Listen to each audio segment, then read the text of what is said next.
सत साहेब बंदी छोड़ सतगुरु रामपाल जी भगवान की जय हो।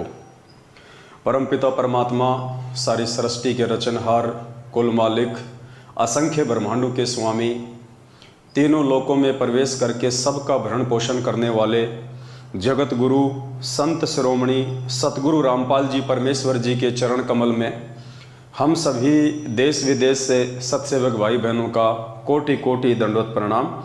और लाइव वीडियो देख रहे आप सभी भाई बहनों को दास की तरफ से प्यार भरा सत साहेब। पुण्यात्माओं, ये दया है परमपिता परमात्मा की, जिनके शुभ आशीर्वाद से आप और हम सभी भगत भाई बहन बरवाला कांड 2014 की सच्चाई से परिचित हो पा रहे हैं। एक एक करके सतलोक आश्रम मैनेजमेंट हरियाणा के द्वारा संगत में पूज्य गुरुदेव जी के वचन को तुड़वाए जा रहे प्रत्येक कर्म और कुकर्म को हम समझ पा रहे हैं। ये मालिक की विशेष रजा, विशेष मेहर आप और हम सभी आत्माओं के ऊपर है। कुछ भगत भाई बहन लाइव जुड़ जाएं, और जो लाइव जुड़ चुके हैं उनसे दास की प्रार्थना है आप जी वीडियो को ज़्यादा से ज़्यादा शेयर करें, ताकि सभी भगत भाई बहनों तक जो संदेशा परमपिता परमात्मा दिलवाना चाहते हैं वो संदेशा परमात्मा की आत्माओं तक पहुँचे। और जिस मकसद के लिए परमात्मा ने हम सत्सेवकों को खड़ा किया है, जो सात संगतियाँ पूज्य गुरुदेव जी रखवा रहे हैं, उन सात संगतियों का लाभ भगत समाज को मिले। तो जैसे जैसे आप भाई बहन जुड़ते जाएं, वैसे वैसे आप जी एक बार वीडियो को ज़्यादा से ज़्यादा शेयर भी करते रहें। वैसे तो आज दिन में दास ने थोड़ा बहुत हिंट आप सभी भाई बहनों को लाइव आके दे दिया था, और आज का जो विषय है, आज का जो मुद्दा है वो उत्तराखंड को लेके है। उत्तराखंड के स्टेट कोऑर्डिनेटर, संभागीय कोऑर्डिनेटर और नामदान संचालक को लेके है। उससे पहले दास कुछ एक बातें आप सभी भाई बहनों को बताना चाहेगा, आप जियों को समझाना चाहेगा। थोड़ा सा ध्यान से आप जी सुनने का जो है प्रयास करें। बहुत सारे भाई बहन अनजाने में, ना समझे में, भाववश ये कह देते हैं कि इस तरह की बातें जो जगत में वायरल होती हैं, जैसे कि आज का वीडियो, आज जिस प्रकार से उत्तराखंड के नामदान केंद्र के ऊपर एक युवा लड़की की नामदान संचालक के द्वारा जो मसाज की जा रही है, दास ने दिन में थोड़ा हिंट दिया था, वीडियो आप जी को मैं अब दिखाऊंगा। तो कुछ एक भाई बहनों की शंका रहती है कि इस तरह के वीडियो से कहीं ना कहीं गुरुदेव की जगत में बदनामी होती है, तो इस तरह के वीडियो को अवॉइड किया जाए। तो दास उन सभी भाई बहनों से करबद्ध प्रार्थना करता है, निवेदन करता है कि गुरुजी की बदनामी की चिंता आप लोग ना करें बिल्कुल भी। परमात्मा की इज्जत बढ़ती है या परमात्मा बदनाम होते हैं, इसकी चिंता आप बिल्कुल भी ना करें। और रही बात बेइज्जती की, अगर भगवान की भी बेइज्जती होती है तो फिर भाई 2014 बरवाला कांड में भगवान की जो बेइज्जती सतलोक आश्रम मैनेजमेंट हरियाणा के द्वारा, उनके कलयुगी परिवार वालों के द्वारा और आप और हमारे जैसे नासमझ मंदबुद्धि भक्तों के द्वारा जो हो चुकी है, उससे बढ़कर बेइज्जती वर्तमान में तो संभव नहीं है। तो गुरुजी की बदनामी की चिंता आप लोग ना करें। ये जो जगत वाले हैं ना, जगत वाले भाई बहन, जो आप कह रहे हैं कि जगत वालों को पता चलेगा तो गुरुजी की क्या इज्जत रहेगी, ये जगत वाले परमात्मा की उसी समय इज्जत करेंगे जब इन जगत वालों को हकीकत का पता चलेगा कि इस बेइज्जती का मुख्य कारण क्या है, रीजन क्या है। ये भी परमात्मा के बच्चे हैं, इनको भी सच्चाई का पता होना चाहिए। और जब तक इन भाई बहनों को, जगत वालों को सच्चाई का पता नहीं चलेगा, तब तक कैसे ये लोग सतगुरुदेव जी के नज़दीक आएंगे, कैसे ये लोग उनके सत्संग सुनना शुरू करेंगे। क्योंकि बेइज्जती का दो सबसे बड़ा दाग सतलोक आश्रम मैनेजमेंट हरियाणा ने 2014 बरवाला कांड के समय भोले भगत समाज को काले कपड़े पहना के, गुंडे मवाली बना के, गुरुदेव को इशार तारीख पे ना, जब जा रहे थे परमात्मा इशार तारीख पे, तो उनको ना जाने देना, उनको रोक के रखना, भगत भाई बहनों को ढाल के रूप में इस्तेमाल करना। तो सबसे बड़ी जो बेइज्जती थी, जो बदनामी थी, वो स्वयं गुरुदेव का परिवार उन पे 2014 में लगवा चुका है।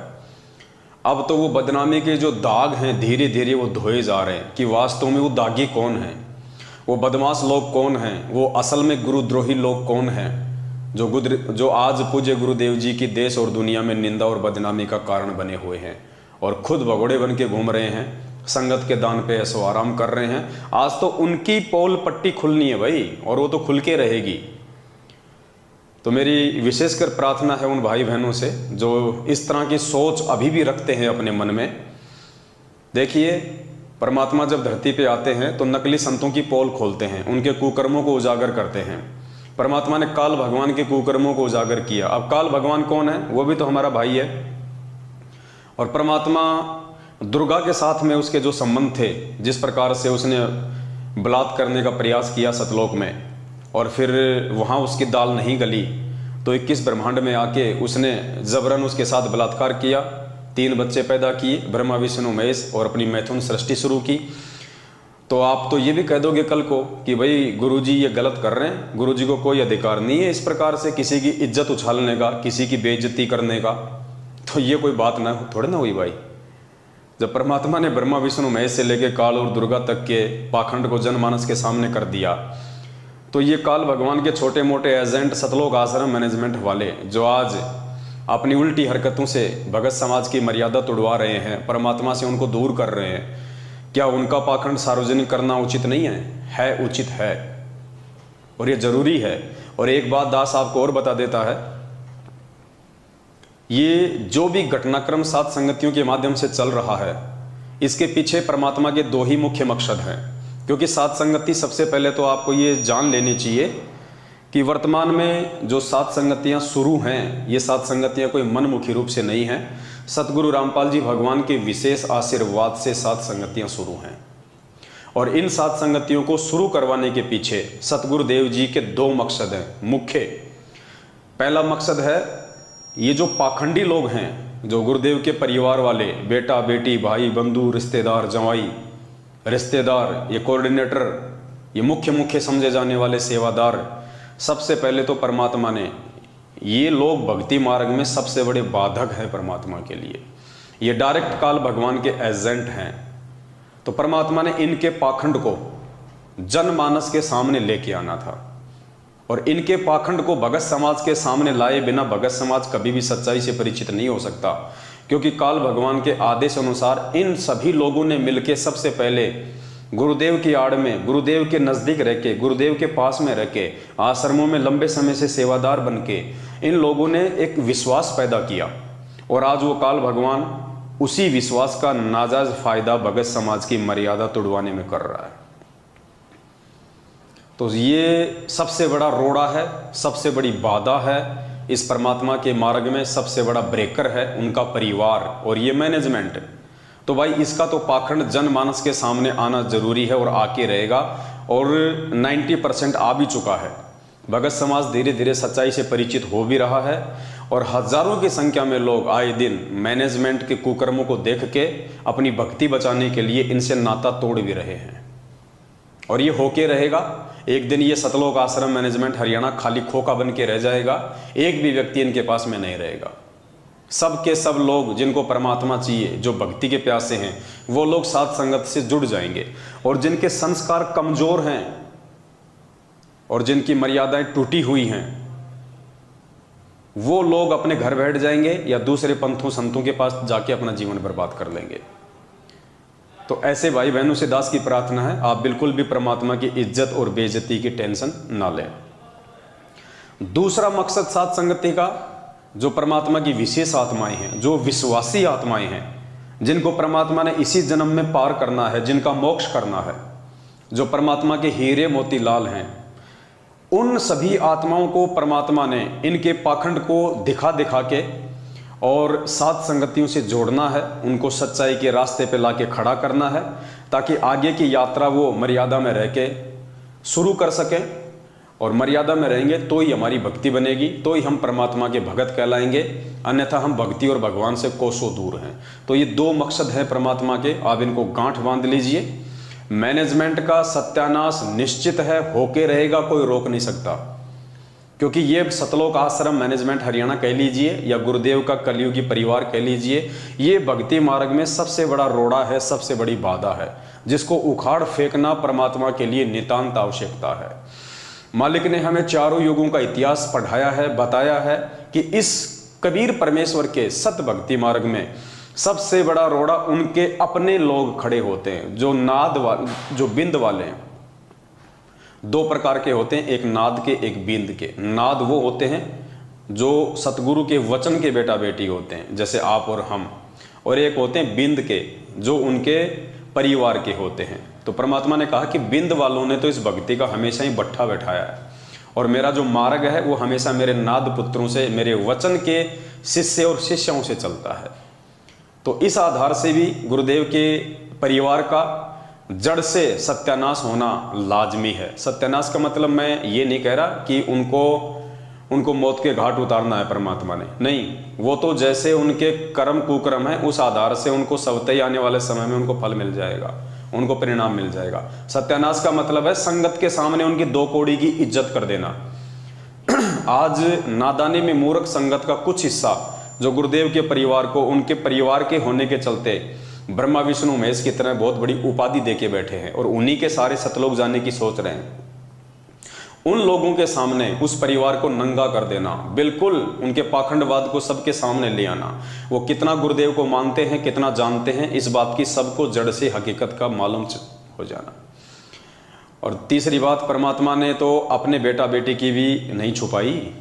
2008 में परमात्मा ने एक सत्संग में सार्वजनिक कर दिया था अपने बेटा बेटी के विषय में कि इस दास की 4 संतान थी, 2 लड़के 2 लड़कियां, और मुझे अच्छे से पता है वो आगे चल के मेरी कैसी इज्जत करते, कैसी मेरी खातिरदारी करते, मुझे अच्छे से पता है उनके व्यवहार का, उनके नेचर का।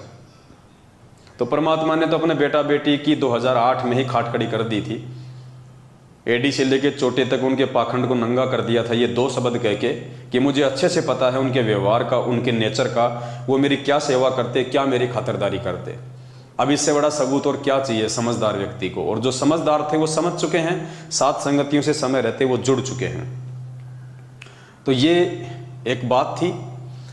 दूसरी बात, कुछ भाई बहन कहते हैं कि ये निंदा चुगली में आता है, तो उनसे मेरी प्रार्थना है अभी आप निंदा और चुगली की परिभाषा से परिचित नहीं हैं। जिस दिन आप निंदा और चुगली की परिभाषा से परिचित हो जाएंगे उस दिन आप लोग भी दास की सेवा में हाथ बटाना शुरू कर देंगे।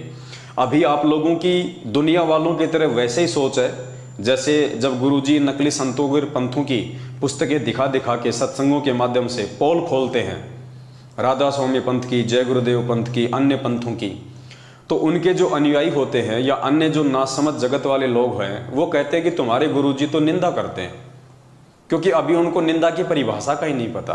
परमात्मा कहते हैं साचा शब्द कबीर का प्रकट किया जगमाही, और जैसे को तैसा कहे सो तो निंदा नाही। चोर को चोर कहना, ठग को ठग कहना, साहूकार को साहूकार कहना, उसकी निंदा चुगली में नहीं आता है। तो मैनेजमेंट के जैसे कर्म हैं, जैसे कुकर्म हैं, उनको वैसा का वैसा संगत के सामने सार्वजनिक कर देना निंदा चुगली में नहीं आता है। और पुण्यात्माओं, समय बहुत बीत चुका है। दास की प्रार्थना है जो नए भगत भाई बहन हैं, जो अभी भी साथ संगत की वीडियो देख रहे हैं, जो अभी निर्णय नहीं कर पा रहे हैं कि क्या सही और क्या गलत है, उनसे दास की प्रार्थना है, समय ज़्यादा नहीं है और समय रहते आप जी सच्चाई से परिचित हो जाओ, नीर खीर का निबेरा कर लो, अपना एक स्टैंड सेट कर लो। 2 नाव की सवारी करोगे, ना घर के रहोगे ना घाट के, धोबी की कुत्ते वाली हालत हो जाएगी आने वाले दिनों में। अगर भक्ति करनी है तो आपने सच्चाई का साथ देना पड़ेगा, आपने सच्चाई के रास्ते पे चलना पड़ेगा। झूठ और झूठों का साथ देके कोई भी व्यक्ति आज तक परमात्मा को प्राप्त नहीं कर पाया है। और इस दुनिया में, इस कबीर परमेश्वर के सत भक्ति मार्ग में सबसे बड़ा झूठा, सबसे बड़ा ठग और सबसे बड़े दुष्ट यदि कोई है तो उनका परिवार है। ये सतलोक आश्रम मैनेजमेंट हरियाणा है। ये सबसे बड़े बाधक है, सबसे बड़ा रोड़ा है। आज तक इस परमेश्वर को जितना भी और जिन जिन लोगों ने भी दुखी किया है उसमें सबसे पहला नंबर गुरुदेव के परिवार का है, इस मैनेजमेंट का है। 2014 के बाद से जितने भी भक्ति विरुद्ध कुकर्म आप भाई बहनों से करवाए गए हैं, इस मैनेजमेंट ने करवाए, गुरुजी के परिवार ने कराए, हमने नहीं करवाए। कुपात्र होने के बावजूद आप लोगों से ज्योति पाठ और दान का पैसा लेके उस पैसे को हरियाणा के जाट आरक्षण में देना, आनंदपाल सिंह की सीबीआई जांच में देना, अन्य सामाजिक धर्मों में देना, गौशाला में देना, जाट समाज को देना और आपके कर्म फुड़वाना, ये काम सतलोक आश्रम मैनेजमेंट हरियाणा ने किया है, गुरुदेव के कलयुगी परिवार ने किया है। तो यथासंभव जितना हो सके इस काल के जाल से बाहर निकलो। अगर भक्ति करनी है तो, अगर बकवाद करनी है तो इनके तलवे चाटते रहो, तुम्हें कोई रोकने वाला नहीं है। फिर आने वाले समय में परमात्मा को दोष मत देना, गुरुदेव को दोष मत देना कि हम तो भक्ति भी कर रहे थे, फिर हमारे साथ में ऐसा क्यों हुआ। तो अब हम आगे का वीडियो शुरू करते हैं और आज हमारा जो विषय है वो उत्तराखंड को लेके है। दिन में दास ने जिक्र कर दिया था, फिर भी एक बार मोटा मोटी दास आपको बता देता है कि उत्तराखंड की संगत में वर्तमान में बहुत भयंकर भूचाल चला हुआ है। हो सकता है 30% भाई बहनों को नहीं पता हो सच्चाई का, लेकिन 60 से 70% उत्तराखंड की संगत में भूचाल मचा हुआ है और संगत अच्छे से जान रही है, पहचान रही है कि ये जितने भी सेवादार के नाम पे कोऑर्डिनेटर हैं, नामदान संचालक हैं, सारे के सारे ठग हैं। इनका काम केवल संगत को उल्टे सीधे आदेश बता के गुमराह करना है, डरा के रखना है पीले पर्चों की आड़ में और अपनी जेबें भरनी है। अब इनका पाखंड उत्तराखंड की संगत के सामने धीरे धीरे करके आ चुका है। लोग समझ रहे हैं, समझ चुके हैं। ऐसा ही एक पाखंड दास आप सभी भाई बहनों के सामने सार्वजनिक करने जा रहा है। उत्तराखंड के भाई बहन जो मुझे देख रहे हैं उन सबको अच्छे से पता है कि उत्तराखंड में क्या चल रहा है। उत्तराखंड का स्टेट कोऑर्डिनेटर है अनूप दास। पहले संजय पाल था, 2014 बरवाला कांड के समय संजय पाल था उत्तराखंड का कोऑर्डिनेटर। उसके बाद में अब ये जो वर्तमान का स्टेट कोऑर्डिनेटर है अनूप दास, ये मैनेजमेंट की ज्यादा चापलूसी करने लग गया। तो मैनेजमेंट ने संजय पाल को पहले तो आधे उत्तराखंड का कोऑर्डिनेटर रखा और आधे उत्तराखंड का कोऑर्डिनेटर रखा इसको अनूप दास को। उसके बाद में संजय दास थोड़ा थोड़ा सच्चाई समझने लग गया था, वो इनका इतना सहयोग नहीं कर रहा था, जिसके चलते संजय पाल को उत्तराखंड के स्टेट कोऑर्डिनेटर की पदवी से हटा दिया गया और पूरे उत्तराखंड की जिम्मेदारी, पूरे उत्तराखंड को लूटने की सेवा इस अनूप दास को दे दी गई 2014 बरवाला कांड के बाद। और एक संभागीय कोऑर्डिनेटर है इनका दीप दास, संभागीय कोऑर्डिनेटर दीप दास। इन दोनों के बीच में पिछले 1 महीने से घमासान लड़ाई चल रही है, चाहे वो पद को लेके हो, चाहे वो पैसों को लेके हो। ज्यादातर उत्तराखंड की संगत को इस बात का पता है। इन दोनों के बीच में भयंकर लड़ाई झगड़ा चल रहा है। दोनों की आपस में माँ बहन होती है, माँ बहन की गालियों से ये बातें करते हैं, एक दूसरे की निंदा चुगली करते हैं और 20 लाख का गबन का आरोप उत्तराखंड के स्टेट कोऑर्डिनेटर अनूप दास ने दीप दास जो कि संभागीय कोऑर्डिनेटर है उसके ऊपर लगा रखा है। और दोनों बराबर की टक्कर के हैं। दीप दास भी पद छोड़ने को तैयार नहीं है, अनूप दास तो छोड़ने को तैयार होगा ही कहां से, क्योंकि वो तो 7 साल से मोटी मोटी मलाई खा रहा है, तो उसको तो हराम की खाने की आदत लग चुकी है, वो तो छोड़ ही कैसे देगा। तो दोनों के बीच में पैसों को लेके भयंकर मारामारी हो रही है। उत्तराखंड का स्टेट कोऑर्डिनेटर नहीं चाहता है कि अनूप दास दीप दास उत्तराखंड का संभागीय कोऑर्डिनेटर रहे, इसलिए उसको हटाने की तैयारी चल रही है। और संगत के सामने जैसे ये सारी बातें आई तो संगत ने भी ये अपना मूड बना लिया कि इन दोनों को हटाया जाए। लेकिन बात वही है, अगर और किसी को चूज करोगे और किसी को कोऑर्डिनेटर बनाओगे तो वो भी यही काम करेगा जो ये कर रहे हैं वर्तमान में, क्योंकि ये नामदान संचालक, ये जो जितने भी नामदान केंद्र हैं ये गुरुदेव के आदेश से है ही नहीं। इसलिए आप जितने भी नामदान केंद्र खोलोगे, जितने भी नामदान केंद्रों पे इन लोगों को बैठाओगे, ये सब के सब लोग संगत को ही ठगेंगे और इनका दूसरा कोई काम नहीं है काल प्रेरणा से। ये आप लोगों को भक्ति मार्ग की बातें नहीं बता सकते, आप लोगों को ज्ञान की बातें नहीं बता सकते। ये केवल आपकी मर्यादा तोड़वा सकते हैं, आपको भक्ति और भगवान से धीरे धीरे करके दूर लेके जा सकते हैं। तो आजकल हो क्या रहा है कि अनूप दास का एक रिश्तेदार है जोगा दास। अनूप दास जो स्टेट कोऑर्डिनेटर है उत्तराखंड का, उसका रिश्तेदार है जोगा दास, जो लोहा घाट है या बाला घाट है, मैं भूल जाता हूं बार बार, वहां का नामदान संचालक है जोगा दास, अनूप दास का रिश्तेदार। अब दीप दास और अनूप दास के बीच में लड़ाई चल रही है। अब बीच में जोगा दास के यहाँ पे जो नामदान केंद्र है वहां से एक वीडियो वायरल होता है, छोटा सा 50 सेकंड का, जिसमें उत्तराखंड के स्टेट कोऑर्डिनेटर के इज्जतदार रिश्तेदार जोगादास जी अपने ही नामदान केंद्र पे और उसी नामदान केंद्र पे भंडारे में सेवा के लिए आने वाली एक 20-22 साल की एक लड़की है जिसने नाम ले रखा है, उस लड़की की नामदान केंद्र पे लेटा के उसकी मसाज कर रहा है। लड़की जो है औंधी लेटी हुई है और एक मशीन है जो हेड मसाज की आती है, उस मसाज से उसकी कमर की मसाज कर रहा है खुद जोगादास। है तो बेहद शर्म की बात, है तो बेहद घटिया बात, बेहद निंदनीय है। मान लीजिए यदि उस बहन को कमर में दर्द था, कोई पीड़ा थी, तो उसकी मसाज कोई बहन भी तो कर सकती थी, कोई दूसरी लड़की भी तो उसकी मसाज कर सकती थी। नामदान संचालक ही क्यों मसाज कर रहा उसकी? पुण्यात्माओं, ये अपोजिट सेक्स का मामला है। रजोगुण का प्रभाव धरती पे सबसे ज्यादा है और मर्यादा सबकी खंडित है। ये तो सिर्फ दास आपको एक ऑप्शनल बात बता रहा है कि मान लीजिए उस लड़की की कमर में दर्द था, तो उसकी मसाज कोई दूसरी लड़की भी तो कर सकती थी। वहां पे और भी लोग खड़े हैं, अभी आपको वीडियो दिखाऊंगा, उसमें और माता बहनों की भी आवाज आ रही है जो वहीं बैठे हुए हैं, और वो जोगादास नामदान संचालक ही उस बहन की मसाज कर रहा है। शर्म की बात है। और उसके बाद फिर वीडियो भी वायरल कर रहा है। अब धीरे धीरे उत्तराखंड में जब ये वीडियो फैलने लगा, दास पहले आपको एक बार वीडियो दिखा देता है, और उत्तराखंड के बालाघाट या लोहाघाट के जो भाई बहन है, चंपावत जिला है, जिला चंपावत, बालाघाट, एक मिनट में अभी देख लेता हूं कौन सा घाट है वो।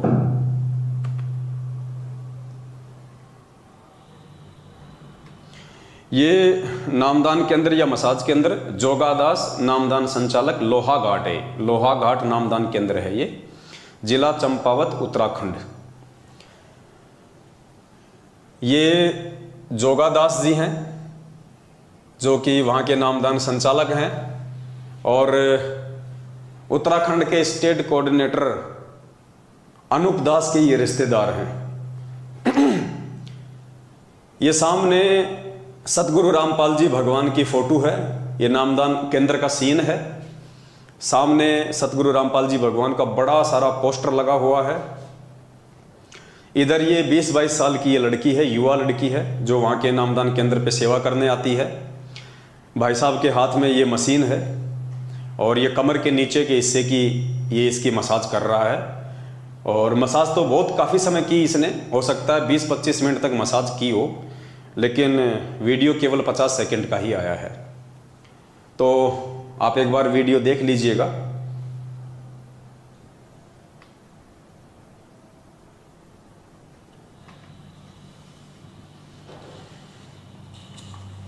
ये देखिए जोगादास जी, हमारी युवा बहन है, 20-25 साल की, भंडारे में सेवा करती है, खुद उसकी मसाज कर रहा है। कहाँ मसाज कर रहा है ये भी देख लीजिए। लड़की हंस भी रही है, आवाज आएगी।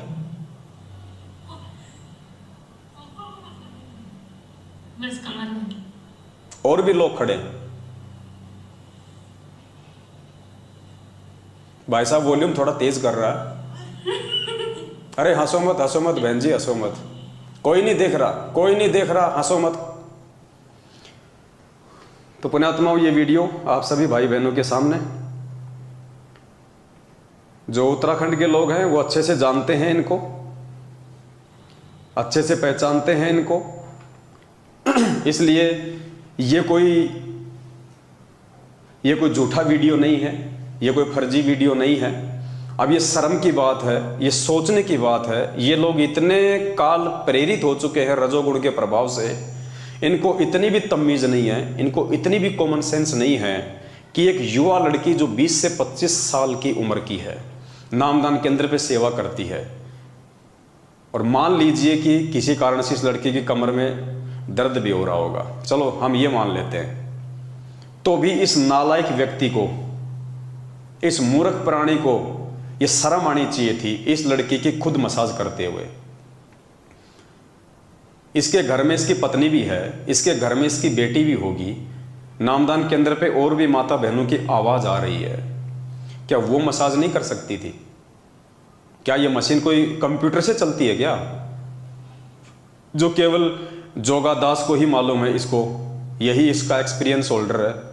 और दूसरी बात पुण्यात्माओं, अगर ये मसाज केंद्र नहीं है, अगर ये नामदान केंद्र मसाज केंद्र नहीं है, तो जोगा दास के घर में ये मशीन का क्या काम है? ये मशीन तो नाई की दुकान पे होनी चाहिए। इस मशीन से तो नाई लोग मसाज करते हैं। पहली बात तो भगत को कोई मतलब ही नहीं है अपने घर पे मसाज की मशीन रखने का, तो ये मशीन क्यों रखी हुई है? इससे आइडिया लगा सकते हैं आप लोग। ये मसाज के बहाने ये लोग किस क्रिया को जन्म दे रहे हैं? मसाज के बहाने इन नामदान केंद्रों पे क्या चल रहा है? ये नामदान संचालक नहीं है, ये काल भगवान के एजेंट हैं। अब ये युवा लड़की 20-25 साल की उम्र ही क्या होती है, कभी भी बहक सकती है, कैसे भी बहल सकती है। आए दिन संगत में ऐसे ही मुकदमे हो रहे हैं। युवा लड़के लड़कियां पुस्तक सेवा करने जाते हैं, आते वक्त दोनों सेटिंग कर लेते हैं। बहुत सारे केस है ऐसे। पुस्तक सेवा के बहाने माँ बाप अपने युवा बेटा बेटियों को भेज देते हैं और वो आपस में अपनी सेटिंग कर लेते हैं। बहुत सारे मुकदमे हुए पड़े हैं संगत में, बहुत सारे। तो देखिए आपकी आंखों के सामने क्या हो रहा है यहाँ पे। शर्म की बात है पुण्यात्माओं, शर्म की बात है। ऐसे लोगों की वजह से, ऐसे दुष्ट प्राणियों की वजह से, ऐसे एडी से लेके चोटी तक रजोगुण से ओतप्रोत इन महान पुरुषों की वजह से आज सतगुरु रामपाल जी भगवान बदनाम है। अरे वीडियो बना के वायरल करने की क्या जरूरत थी महापुरुष? इस वीडियो को रोकने के लिए, इस वीडियो को वायरल ना हो, इस वीडियो को रोकने के लिए उत्तराखंड का स्टेट कोऑर्डिनेटर अनूप दास एडी से चोटी तक का जोर लगा रहा था। एडी से चोटी तक का। क्यों? क्योंकि ये उसका रिश्तेदार है। और दीप दास को यदि संभागीय कोऑर्डिनेटर के पद से हटाया जा रहा है तो फिर इसको क्यों रखा जाएगा? इसलिए इस वीडियो को उसने बहुत सारी जगहों से उसने डिलीट भी करवाया, बहुत सारे लोगों पे उसने दबाव भी डाला गुरुजी का आदेश बता के कि इस वीडियो को आगे शेयर ना किया जाए वरना नामखंड हो जाएगा। क्यों? क्योंकि इसके रिश्तेदार की इज्जत पे आन पड़ी है। अगर दीपदास को हटाना है तो फिर रिश्तेदार को भी हटाना पड़ेगा। अब रिश्तेदार को हटा नहीं सकता क्योंकि रिश्तेदार उसको पैसे कमा कमा के दे रहा है। रिश्तेदार भी अच्छे तरीके से मसाज कर रहा है, बढ़िया, उसका भी मन बहल रहा है। इसलिए 1 महीने से उत्तराखंड के स्टेट कोऑर्डिनेटर अनूप दास और संभागीय कोऑर्डिनेटर दीप दास के बीच में 36 का आंकड़ा हो रखा है। पुण्यात्माओं, इस सारी गंदगी के बीच में कौन पिस रहा है, कौन मर रहा है? नुकसान किसका है? परमात्मा का और संगत का। सबसे बड़ा नुकसान संगत का। अब आप सोचिए, ऐसे रजोगुण से प्रभावित व्यक्तियों के नामदान केंद्रों पे जाके आप क्या नाम शुद्ध करवाएंगे? आप इनके तो खुद के नामखंड पड़े, इन व्यक्तियों के तो खुद के नामखंड पड़े हैं, तुम्हारे नाम कहां से शुद्ध करवाएंगे? और जो इज्जतदार भाई बहन है, जिनके समाज में इज्जत है, जो अच्छे घरों के भगत भाई बहन हैं, उनसे मेरी हाथ जोड़ के विनती है, पहली बात तो इन फर्जी नामदान केंद्रों पे आप जाइए मत, क्योंकि ये काल भगवान के नामदान केंद्र हैं, ये सतगुरु रामपाल जी भगवान के नहीं हैं। और फिर भी यदि आप अपनी छोटी सोच के चलते, हमारी बातों को महत्व ना देने के चलते इन नामदान केंद्रों पे जाना पसंद भी करते हैं, तो भाई मेरी हाथ जोड़ के विनती है, आपकी जो युवा लड़कियां हैं, आपकी युवा बहन है, आपकी युवा पत्नी है या आपकी लड़की है, आप उनको अकेले में किसी भी नामदान केंद्र पे ना भेजिए, क्योंकि हर नामदान केंद्र पे भगत के भेष में एक भेड़िया बैठा है, एक राक्षस बैठा है। कब आपकी बहन बेटी और पत्नी के साथ में कुकर्म हो जाए कोई भरोसा नहीं है, कोई गारंटी नहीं है। कल को ये मत कहना कि हमारे को किसी ने बताया नहीं। सबको पता है, आज से 2 साल पहले मध्य प्रदेश के धार जिले के नामदान केंद्र पे आदिवासी समाज की एक भूरी दासी नाम की बहन, दास ने 3 घंटे का वीडियो बनाया था, अपने 3 बच्चों के साथ में या 2 बच्चों के साथ में, छोटे छोटे बच्चों के साथ में नाम शुद्ध करवाने गई थी। पुण्यात्माओं, धार जिले का नामदान सेवादार, उसका नाम भूल गया मैं, क्या नाम था भगत जी उसका, ध्यान है? जो मर गया अभी, एक्सीडेंट में मरा, उसका नाम दास के दिमाग से निकल गया। भैरूलाल जो धार जिले के नामदान पे सेवा करता था, फार्म भरने की, नाम दीक्षा दिलवाने की। हालांकि अभी 1 महीने पहले उसका एक्सीडेंट हुआ और वो मर गया, अकाल मौत, ट्रैक्टर के नीचे दब के। अब जैसे कर्म करोगे वैसे परिणाम तो मिलेंगे। उस व्यक्ति ने उस बहन के साथ 8 दिन तक नामदान केंद्र के ऊपर बलात्कार किया, उस बहन को अपनी हवस का शिकार बनाया। और जब मामला सबके सामने आ गया तो देखिए, ये दुष्ट लोग, मैनेजमेंट वाले, उस मामले को दबाने के लिए गुरुजी का आदेश बता रहे हैं कि गुरुजी का आदेश है इस मामले को दबा दिया जाए। 10-15 लाख रुपए उस बहन के पति को भी दिए ताकि वो अपनी FIR वापस ले ले। उस बहन को कोर्ट में ले जाके एफिडेविट लिखवा लिया कि हमें आपस में प्यार हो गया था। 3 बच्चों की माँ वो भूरी दासी, 2 बच्चों का बाप वो भैरूलाल, और आपस में उनको आई लव यू हो गया। ये है काल प्रेरित लोगों की सोच, ये है नामदान केंद्रों की हकीकत। एक नहीं, कुछ दिन पहले, लगभग 7-8 महीने हुए होंगे, हरियाणा के सोनीपत नामदान केंद्र से नामदान संचालक रणवीर को हटा दिया गया था। क्यों? वहां जो माता बहनें आती थी वो उनके मोबाइल नंबर लेके फिर रात को मीठी मीठी बातें करता था। उसकी एक ऐसी ही ऑडियो किसी बहन के साथ वायरल हो गई, अश्लील बातें करते हुए। बताओ, जिसकी खोपड़ी में सफेद बाल आ रहे हैं, नामदान संचालक है रणवीर दास, सोनीपत नामदान केंद्र का, हरियाणा, और माता बहनों के साथ में अश्लील बातें करता है।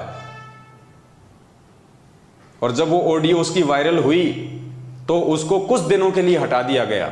1 महीने बाद उसको वापस सेवा में ले लिया। मामला ठंडा हो गया, संगत मूर्ख है, संगत ने ध्यान नहीं दिया। तो ये एक नहीं पुण्यात्माओं, इनके जितने भी नामदान केंद्र हैं, कुछ एक को छोड़ के 90% जितने भी नामदान केंद्र हैं, ये सब के सब हवस के अड्डे हैं। ये सब के सब हवस के अड्डे हैं। कुछ माता बहनें तो शर्माते हुए बताती नहीं है फिर बातें, कुछ माता बहनें तो शर्माते हुए अपनी इज्जत के डर से इनकी हकीकत बाहर आके नहीं बताती हैं, और कुछ चीजें परमात्मा की दया से बाहर आ जाती हैं ताकि संगत को मालूम पड़े कि हकीकत क्या है। तो ये हकीकत आपके सामने है, कोई झूठ नहीं है, कोई पाखंड नहीं है, वीडियो में प्रमाण है। ये जोगादास जी हैं जो व्हाइट कलर की टोपी पहन रखी है, सब जानते हैं उत्तराखंड के लोग इनको, चंपावत जिले के हैं, बालाघाट नामदान केंद्र है, लोहा घाट। वीडियो एक बार फिर से देख लीजिए, अगर आपको समझ में नहीं आया, ढंग से नहीं दिखाया तो वीडियो एक बार फिर से देख लीजिए।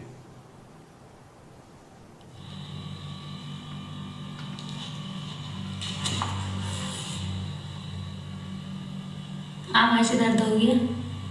ये दूसरी लड़की है, साइड में खड़ी हुई है, लेकिन उससे नहीं करवा रहा। और देखिए कहां कहां मशीन चला रहा है, शर्म की बात है।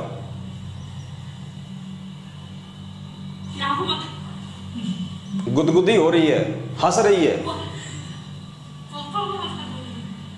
बस कमर में।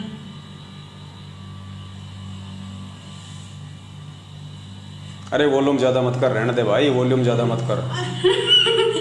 अरे धीरे धीरे धीरे धीरे धीरे, और भी लोग देख रहे हैं, लाखों लोग देख रहे हैं, धीरे, हंसो मत।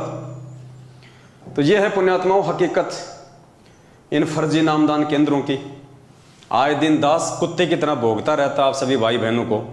और निवेदन करूंगा, फिर से निवेदन करूंगा, जो इज्जतदार भाई बहन हैं जिन्होंने गलती से इन फर्जी नामदान केंद्र से नाम दीक्षा ले ली, ऑनलाइन या वहां जाके, प्रार्थना है अपनी माता बहनों को, अपनी बेटियों को अकेले में, कम से कम अकेले में इन नामदान केंद्रों पे भेजने की महागलती ना करें। कब आपकी घर की इज्जत को बाजार में नंगा कर दिया जा सकता है, कोई भरोसा नहीं है, कोई भरोसा नहीं है। ये राक्षस लोग हैं। अरे जो सतगुरु रामपाल जी भगवान के साथ में दगा कर सकते हैं, उनकी संगत के साथ में दगा कर सकते हैं, आपकी बहन बेटियां उनके लिए क्या महत्व रखती हैं? तो दास की प्रार्थना है, थोड़ा बचिए इन लोगों से और बचाइए अपने घर की इज्जत को इन फर्जी नामदान केंद्रों पे भेज के। और पुण्यात्माओं, समय रहते साथ संगति से जुड़ जाओ, और एक बार आप साथ संगति से जुड़े, आपको किसी नामदान केंद्र पे जाने की जरूरत नहीं है, आपको कहीं कोई नाम शुद्ध करवाने की जरूरत नहीं है, क्योंकि जिस दिन आप साध संगति से जुड़ जाओगे, सत्य से परिचित हो जाओगे, आपकी आत्मा इतनी दृढ़ हो जाएगी और साध संगति से जुड़ने के चलते आपको इतना विश्वास हो जाएगा, आप जिंदगी में मर्यादा खंडित नहीं करोगे। और जो मर्यादा खंडित नहीं करेगा उसको क्या जरूरत है फर्जी नामदान केंद्रों पे धक्के खाने की, अपनी इज्जत उतरवाने की। तो देखिए कैसे नंगा नाच इन नामदान केंद्रों पे चल रहा है, कैसा नंगा नाच। कॉमन सेंस भी नहीं है इन लोगों को, काल इस कदर इनकी बुद्धि पे सवार है, इनको कॉमन सेंस भी नहीं है कि हो क्या रहा, हम क्या कर रहे हैं, हम किस रास्ते पे जा रहे हैं। ये परमात्मा की विशेष मेहर समझ लेना पुण्यात्माओं, जो ये वीडियो बाहर निकल के आया है, वरना इस वीडियो को रोकने के लिए तो लाखों रुपए बर्बाद कर दिए मैनेजमेंट ने, संगत का लाखों रुपया, कि ये वीडियो संगत में वायरल ना हो। लेकिन भाई होने को कौन रोक सकता है? जब परमात्मा खुद ही चाह रहे हैं वीडियो को वायरल करवाना, तो भाई तुम्हारी क्या औकात है कि तुम 1 लाख क्या 1 करोड़ रुपया खर्च कर दो, वीडियो नहीं रुकने वाला।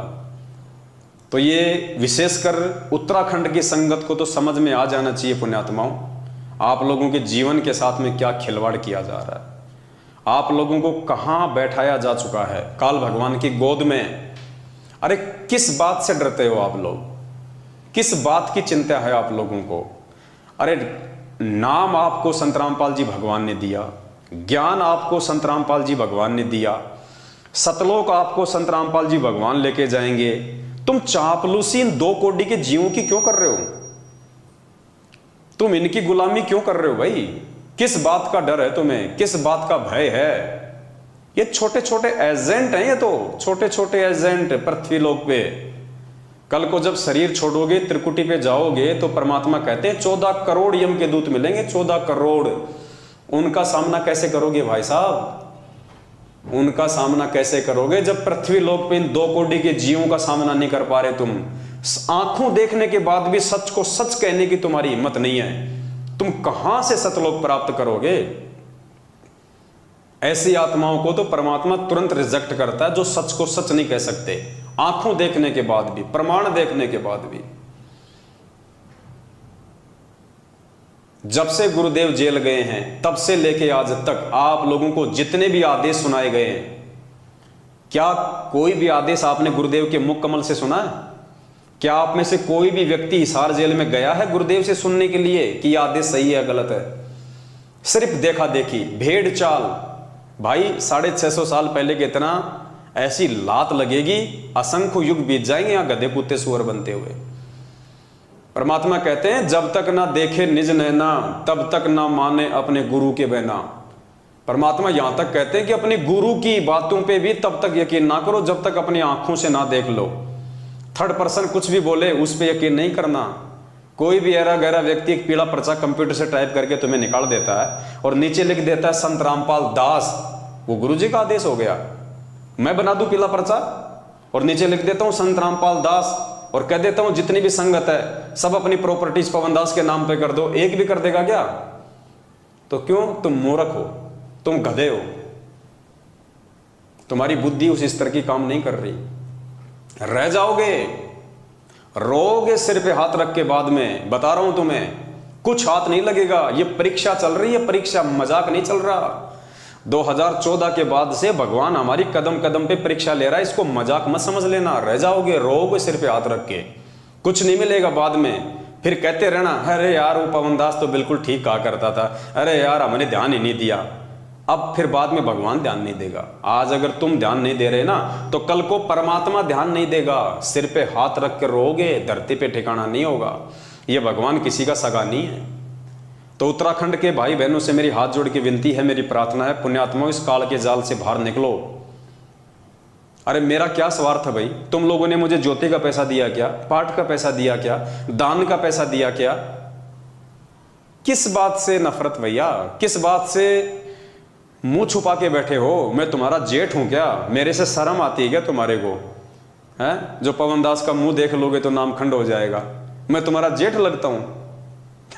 तुम तो काल भगवान से भी इतने नहीं डरते जितना मुझ पवन दास से डरते हो। तो भक्ति क्या खाक करोगे जब तुम मेरे से पृथ्वी लोक पे इतना डर रहे हो? तो ऊपर जाओगे और काल भगवान मिलेगा और उसके एजेंट मिलेंगे, तब तो तुम्हारा सब कुछ एक हो जाएगा, तुम कहां टिक पाओगे उनके सामने। जब पवन दास के वीडियो देखने की तुम हिम्मत नहीं कर सकते, पवन दास से बात करने की तुम हिम्मत नहीं कर सकते, तुम्हें इतना भय है, अरे ऊपर जाओगे 21 ब्रह्मांड के स्वामी से तो तुम नजर भी नहीं मिला पाओगे, तुम्हारी पतलून गीली हो जाएगी उसको देखते ही। ये रिहर्सल चल रही है, परमात्मा रिहर्सल करवा रहा है सत्य असत्य की, धर्म और अधर्म की लड़ाई है। रोगे बात में सिर पे हाथ धर के, कुछ नहीं मिलेगा। तो उत्तराखंड वाले भाई बहनों से मेरी प्रार्थना है थोड़ा समझे इन चीजों को। और दूसरा ये देखिए, दास आपको पिछली बार भी ये दिखाना चाहता था लेकिन आपको दिखा नहीं पाया, मूर्खता की हद होती है।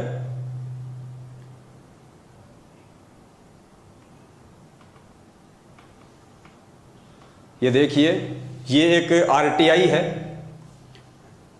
जो 27 मई 2022 यानी पिछले महीने की 27 तारीख को ये आरटीआई मध्य प्रदेश के भक्तों ने लगाई हिसार जेल में, ये जानने के लिए कि हिसार जेल के नाम से सतलोक आश्रम मैनेजमेंट हरियाणा जो पीले पर्चे भेजता है, फर्जी लेटर बना के भेजता है, नकली ऑडियो भेजता है, पुस्तकें छाप छाप के भेजता है कि गुरुजी ने जेल से लिख के भेजी हैं, ये सब सही हैं या गलत हैं, इनमें कितनी सच्चाई है, इस बात को जनमानस के सामने लाने के लिए कोई लॉर्ड बुद्धा फाउंडेशन नाम करके कोई एक संस्था है। हालांकि वो लोग ज्ञान आधार से नहीं चल रहे हैं, गुरुजी को परमात्मा नहीं मानते हैं, मान बढ़ाई वश उन्होंने, पहले वो दास के साथ में थे, उसके बाद में मान बढ़ाई वश वो लोग दूर हो गए। उन्होंने सोचा कि हम भी संगत को ऐसे जोड़ लेंगे जैसे पवन दास ने जोड़ लिया। पवन दास ने संगत को नहीं जोड़ा, परमात्मा ने जोड़ा है।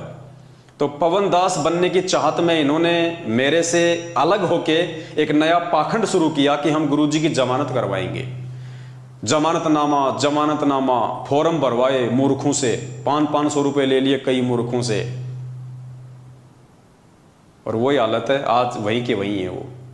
तो उन्होंने एक आरटीआई लगाई अभी पिछले महीने, तो उस आरटीआई में क्या जवाब आया है, राज्य जन सूचना अधिकारी कम जेल अधीक्षक केंद्रीय हिसार जेल नंबर 2 सेवा में श्री BL सूर्यवंशी अध्यक्ष lord Buddha foundation 197/1 Surajpol Ranjit palace Surajpol Ratlam Madhya Pradesh. ये क्रमांक नंबर हैं आरटीआई के, ITR है या RTI क्या मुझे तो पता भी नहीं इनका। ये क्रमांक नंबर है 3165, दिनांक 27/5/2022। विषय सूचना के अधिकार अधिनियम 2005 की धारा 6/1 के तहत आवेदन एवं धारा 7/1 के तहत जानकारी दस्तावेज प्रदान करने बाबत। अब ये इन्होंने क्या सूचना मांगी थी, ये नीचे लिखा हुआ है, मांगी गई सूचना। तो इन्होंने क्या सूचना मांगी थी हिसार जेल से, संत रामपाल दास जी केंद्रीय जेल नंबर 2 हिसार में वर्ष 2015 से बंद है के द्वारा वर्ष 2015 से अप्रैल 2022 तक की अवधि में संत रामपाल दास जी द्वारा जेल में रहते हुए जेल से बाहर पुस्तकें, पैम्पलेट, संदेश, ऑडियो, वीडियो जारी हुए हैं की प्रमाणित प्रतियां। तो इन्होंने ये आरटीआई लगाई कि 2015 से लेके आज 2022 तक संत रामपाल जी जो कि जेल में बंद हैं, उनके द्वारा बाहर यदि कोई ऑडियो, वीडियो, संदेश, पुस्तक, लेटर कुछ भी आया हो तो उसकी जानकारी दीजिए। तो जेल की तरफ से सूचना दी गई है, प्रदान की गई सूचना, कोई पुस्तकें, पैम्पलेट, संदेश, ऑडियो व वीडियो इत्यादि इस कार्यालय द्वारा प्रेषित नहीं किया गया है, इसलिए सूचना शून्य है। हिसार जेल से जवाब आया कि कोई भी ऑडियो, वीडियो, लेटर, पैम्पलेट, संदेश आज तक संत रामपाल जी के द्वारा हिसार जेल से बाहर नहीं भेजी गई है। पुण्यात्मा, आरटीआई है, सरकारी दस्तावेज है, कोई हाथ से बनाया हुआ नहीं है। इस पे भी कोई मूर्ख यकीन ना करे तो भाई उसकी बुद्धि पे पत्थर पड़े। फिर ये सारा का सारा षड्यंत्र ये मैनेजमेंट वाले अपने स्तर पे संगत को ठगने के लिए, देखो पुण्यात्मा, दास पहले भी कई बार स्पष्ट कर चुका है, दास आज भी आप लोगों को बोल रहा है, सतलोक आश्रम मैनेजमेंट हरियाणा और गुरुजी का परिवार, इन्होंने फाइनल मान लिया है कि संत रामपाल जी जेल से बाहर कतई नहीं आने वाले। क्योंकि जो व्यक्ति अपने गुरु को मानुष मानेगा, अपने जैसा मानेगा, एक इंसान मानेगा, वो उसी आधार से सोचेगा। तो इन्होंने देखा कि संत रामपाल जी के ऊपर डबल आजीवन उम्र कैद की सजा हो चुकी है, यानी मरते दम तक उनको जेल में रहना है। तो एक आम व्यक्ति मानने के चलते इनको फाइनल हो गया कि संत रामपाल जी अब जेल से बाहर नहीं आने वाले। अब संगत को हाथ से मत जाने दो, संगत का फायदा उठाओ। तो इन्होंने गुरुजी के आदेशों की आड़ में ये पैम्पलेट, पुस्तक, संदेश, ऑडियो, ये एक इन्होंने ड्रामा रचा कि संगत मूर्ख है, संगत भोली है, हम गुरुजी के परिवार वाले हैं, हम कोऑर्डिनेटर हैं, हम स्टेट कोऑर्डिनेटर हैं, संगत मूर्ख है, हमारे ऊपर ही विश्वास करेगी कि ये तो गुरुजी का भाई है, ये तो गुरुजी की बेटी है, ये तो गुरुजी का जवाई है, ये तो स्टेट कोऑर्डिनेटर है, आश्रम में गुरुजी के साथ में सेवा करता था, हमने इसको बहुत देखा आश्रम में। तो संगत हमारे ऊपर विश्वास करेगी और हम गुरुजी के आदेशों की आड़ में संगत को जम के लूटेंगे। और ये लूट पिछले 8 वर्षों से अनवरत जारी है। और इस लूट में मंदबुद्धि, नासमझ और बेबुद्धि किस्म के इंसान आते हैं जो इस लूट का हिस्सा बने हुए हैं, जो इतना ज्ञान लेने के बाद भी अपने गुरुजी के वचनों को छोड़ के, अपने गुरुदेव के सत्संग रूपी वचनों को छोड़ के, इन 2 कोडी के गुरुजी के परिवार वाले और कोऑर्डिनेटर और ये जगह जगह जो भिखारी बैठा दिए गए हैं नामदान केंद्र खोल खोल के, इनके आदेशों को महत्व दे रहे हैं। पुण्यात्माओं, कहां सतलोक जाओगे? ये रिहर्सल हो रही है, परमात्मा हमसे अभ्यास करवा रहा है कि जब तुम यही ठगे जा रहे हो तो ऊपर तुम कैसे साहूकार बनोगे? जब तुम यही नहीं समझ पा रहे कि मेरे गुरुदेव ने 27 साल से मुझे क्या पाठ पढ़ाया, बेटा राजनीति नहीं करनी, राजनीति बहुत गंदा खेल है, भगत को राजनीति से दूर रहना चाहिए, जगतकार भगत का 36 का आंकड़ा है, ना गलत काम करना, ना गलत काम में सहयोग देना, और तुम्हारे को एक पीला पर्चा निकाल के और राजनीति करवा के कि बीजेपी को ही वोट देना है। और एक पर्चे में तो इन महापुरुषों ने यहां तक लिख दिया कि जिन जिन भक्तों ने बीजेपी को वोट नहीं दिया उनका तो जिंदगी में कभी नाम ही शुद्ध नहीं होगा। गुरुजी का आदेश बता दिया। कमाल हो गया भाई,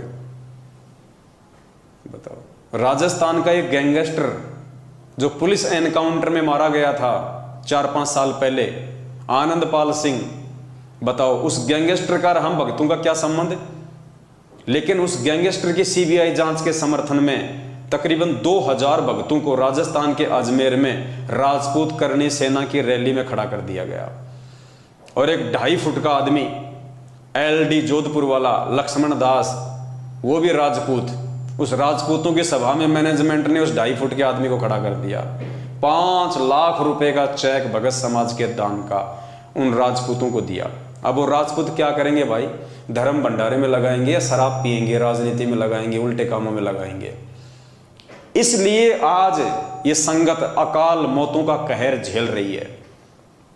इसलिए संत रामपाल जी भगवान की संगत में जितनी लाशें उठ रही हैं, इतनी तो नकली संतों की संगत में भी नहीं उठ रही। अकाल मौत, जबकि ये भगवान तो गारंटी देता है कि मेरे से नाम उपदेश लेने के बाद यदि आप मर्यादा में रहोगे, काल आपको छू भी नहीं सकता, काल आपको हाथ भी नहीं लगा सकता। यह परमात्मा का वचन है। फिर क्यों अकाल मौत हो रही है? क्यों आए दिन सारनामी लोग, सतनामी लोग गाड़ियों के नीचे एक्सीडेंट होकर मर रहे हैं, अकाल मौत मर रहे हैं, बीमारियों से मर रहे हैं? क्यों? क्योंकि इस सतलोक आश्रम मैनेजमेंट हरियाणा ने तुम्हारी मर्यादा तोड़वा रखी है। तुम्हें ना घर का छोड़ा, ना घाट का छोड़ा, तुम्हें धोबी का कुत्ता बना के छोड़ दिया इन लोगों ने। तो पुण्यात्माओं, समझ जाओ, हमारा तो केवल एक प्रयास है आप लोगों से विनती करने का। उसके बाद में देखिए एक पीला पर्चा,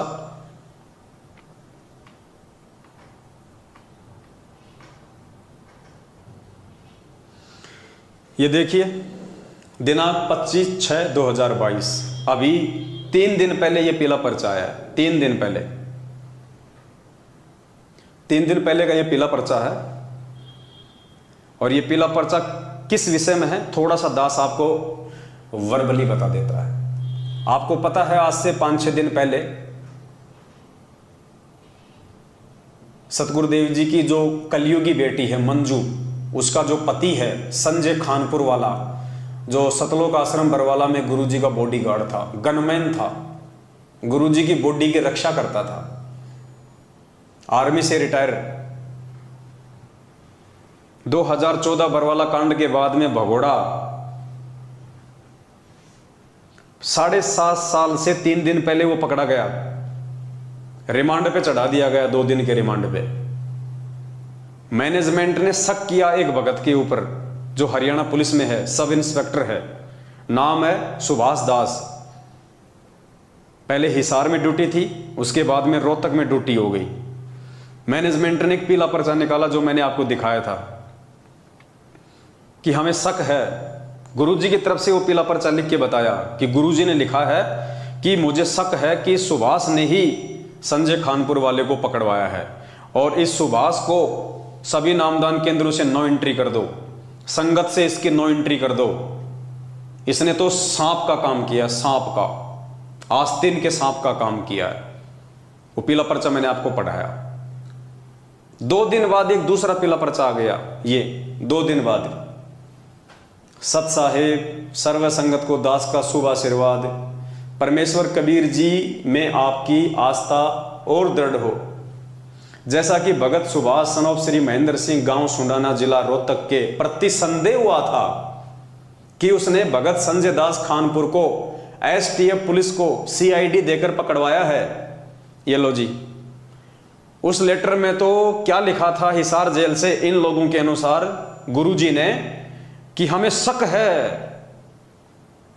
कि सुभाष ने संजय को पकड़वाया है एसटीएफ टीम रोहतक के द्वारा, सूचना देके, मुखबिर बनके, और सभी नामदान केंद्रों से इसकी नो एंट्री कर दो। और अब क्या आ गया, कहते हैं उसके प्रति हमें संदेह हुआ था, अब कह रहे हैं कि हमारा जो शक था वो बेकार था। मतलब गुरुजी को इन्होंने 2 कोड़ी का एक सामान्य सा प्राणी साबित कर दिया।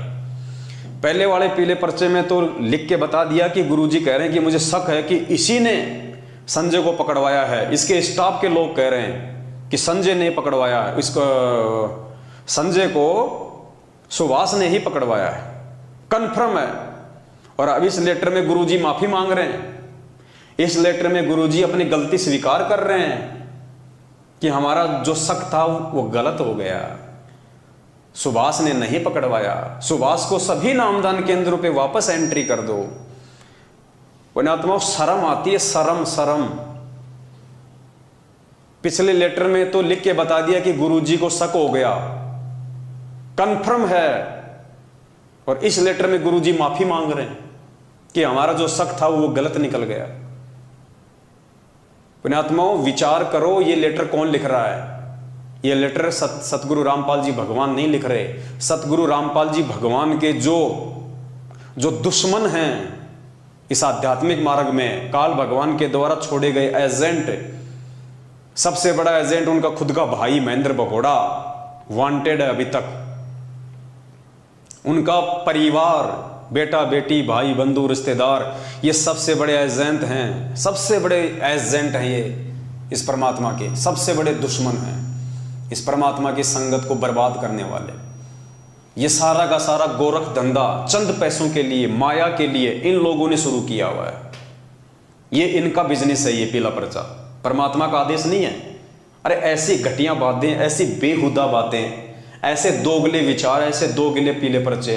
2 दिन पहले क्या लिखा रहा है, 2 दिन पहले कह रहे हैं कि बिल्कुल कन्फर्म है उसी ने पकड़ाया है, उसी के स्टाफ के लोग कह रहे हैं, और अब कह रहे हैं मुझसे गलती हो गई, हमारा जो शक था, जो संदेह था वो गलत हो गया, माफी मांग रहे हैं। पुण्यात्माओं ये परमात्मा को नीचा गिराने की काल भगवान की सूक्ष्म चाल है। और जो मंदबुद्धि आत्मा होंगी, जो मंदबुद्धि प्राणी होंगे, जो ये मानते हैं कि ये लेटर संत रामपाल जी हिसार जेल से भेज रहे हैं, वो परमात्मा से दूर हो जाएंगे, परमात्मा में दोष निकाल के। और जो समझदार होगा, जो बुद्धिमान होगा, वो एक एक शब्द को पकड़ लेगा कि ये शब्द किसी काल एजेंट के हैं या हमारे पूज्य गुरुदेव भगवान के हैं। तो पुण्यात्माओं ऐसे पीले पर्चों पे तो कुत्ता भी नहीं मुतता है, कुत्ता भी। और ये तुम लोग इसको गुरु जी का आदेश मान के पढ़ रहे हो। मैं कह रहा हूं कुत्ता भी मूतना पसंद नहीं करेगा ऐसे दोगले वचनों पे, कुत्ता भी। क्योंकि हमें विश्वास है कि ये हमारे बाप की भाषा नहीं है। मालिक कहते हैं हमारी भाषा वो है जो देसी मारा, कि हमारे वचन, हमारी भाषा, हमारे विचार वो समझेगा जो हमारे देश का होगा, जो सतलोक का होगा। तो पुण्यात्माओं, आप लोगों की बुद्धि कहाँ फंसी पड़ी है? आप क्यों वो कव्य वाली भूमिका निभा रहे हो?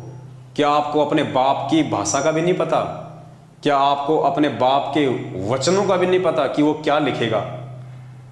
ये गुड्डा गुड्डी का खेल खेलने जेल में गए क्या संत रामपाल जी भगवान? 2 दिन पहले क्या जवाब देंगे, फिर 2 दिन बाद में क्या जवाब देंगे?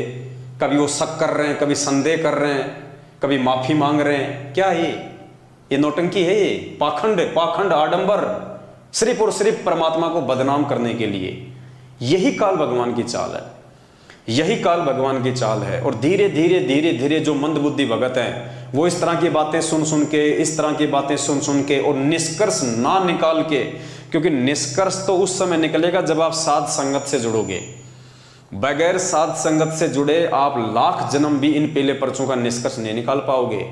एक दिन आप खुद इस परमात्मा के मार्ग से दूर हो जाओगे, भगवान में बेवजह कमियां निकाल के। और यही चाल है काल भगवान की। उसका मेन टारगेट क्या है? आत्माओं को तोड़ना, आत्माओं को दूर करना, भगत समाज को दूर करना, परमात्मा की मर्यादाओं से दूर करना। और एक बार भगत परमात्मा की किसी मर्यादा से दूर हुआ तो काल भगवान के जाल में। मालिक कहते हैं जब तक हंसा हमरी आना, काल लगे ना तेरा बाणा। तो मर्यादा में तो किसी को छोड़ा ही नहीं मैनेजमेंट ने, सबकी मर्यादा तोड़वा दी। तो सबके ऊपर काल भगवान बैठा है। किसी की बुद्धि में ये बातें नहीं आ रही कि इनमें क्या लिखा हुआ है, ये क्या है, हकीकत क्या है, हम क्या पढ़ रहे हैं रोजाना, हमें क्या पढ़ना चाहिए था। कोई परमात्मा का कोई सही संदेश आज तक भेजा इन लोगों ने? कोई ज्ञान की बातें इन पीले पर्चों में आई आज तक? कोई ऐसी बातें जो भक्ति के प्रति हमारा मतलब हमारे मन में जो है वो दृढ़ता पैदा हो, हमारे मन में विश्वास पैदा हो? क्या आज तक ऐसी कोई बात इन पीले पर्चों में आई? इसलिए दास कहता है कि इन पीले पर्चों में जो तुम लोग इनको समझते हो कि ये गुरु जी के आदेश हैं, मंद बुद्धि लोग, साध संगत के अलावा जितने भी लोग हैं जो इनको फॉलो करते हैं, इन आदेशों को, इन बातों को मानते हैं, मैं कहता हूं इनमें कुत्ते भी मूतना पसंद नहीं करें ज्ञान आधार से, इनमें कुत्ते भी पेशाब करना पसंद नहीं करें ज्ञान आधार से। और तुम इनको माथे के लगा के आदेशों को फॉलो कर रहे हो। सोचो तुम अध्यात्म और मोक्ष मार्ग की लाइन में कहां खड़े हो, तुम्हारा स्थान कौन से नंबर पे है?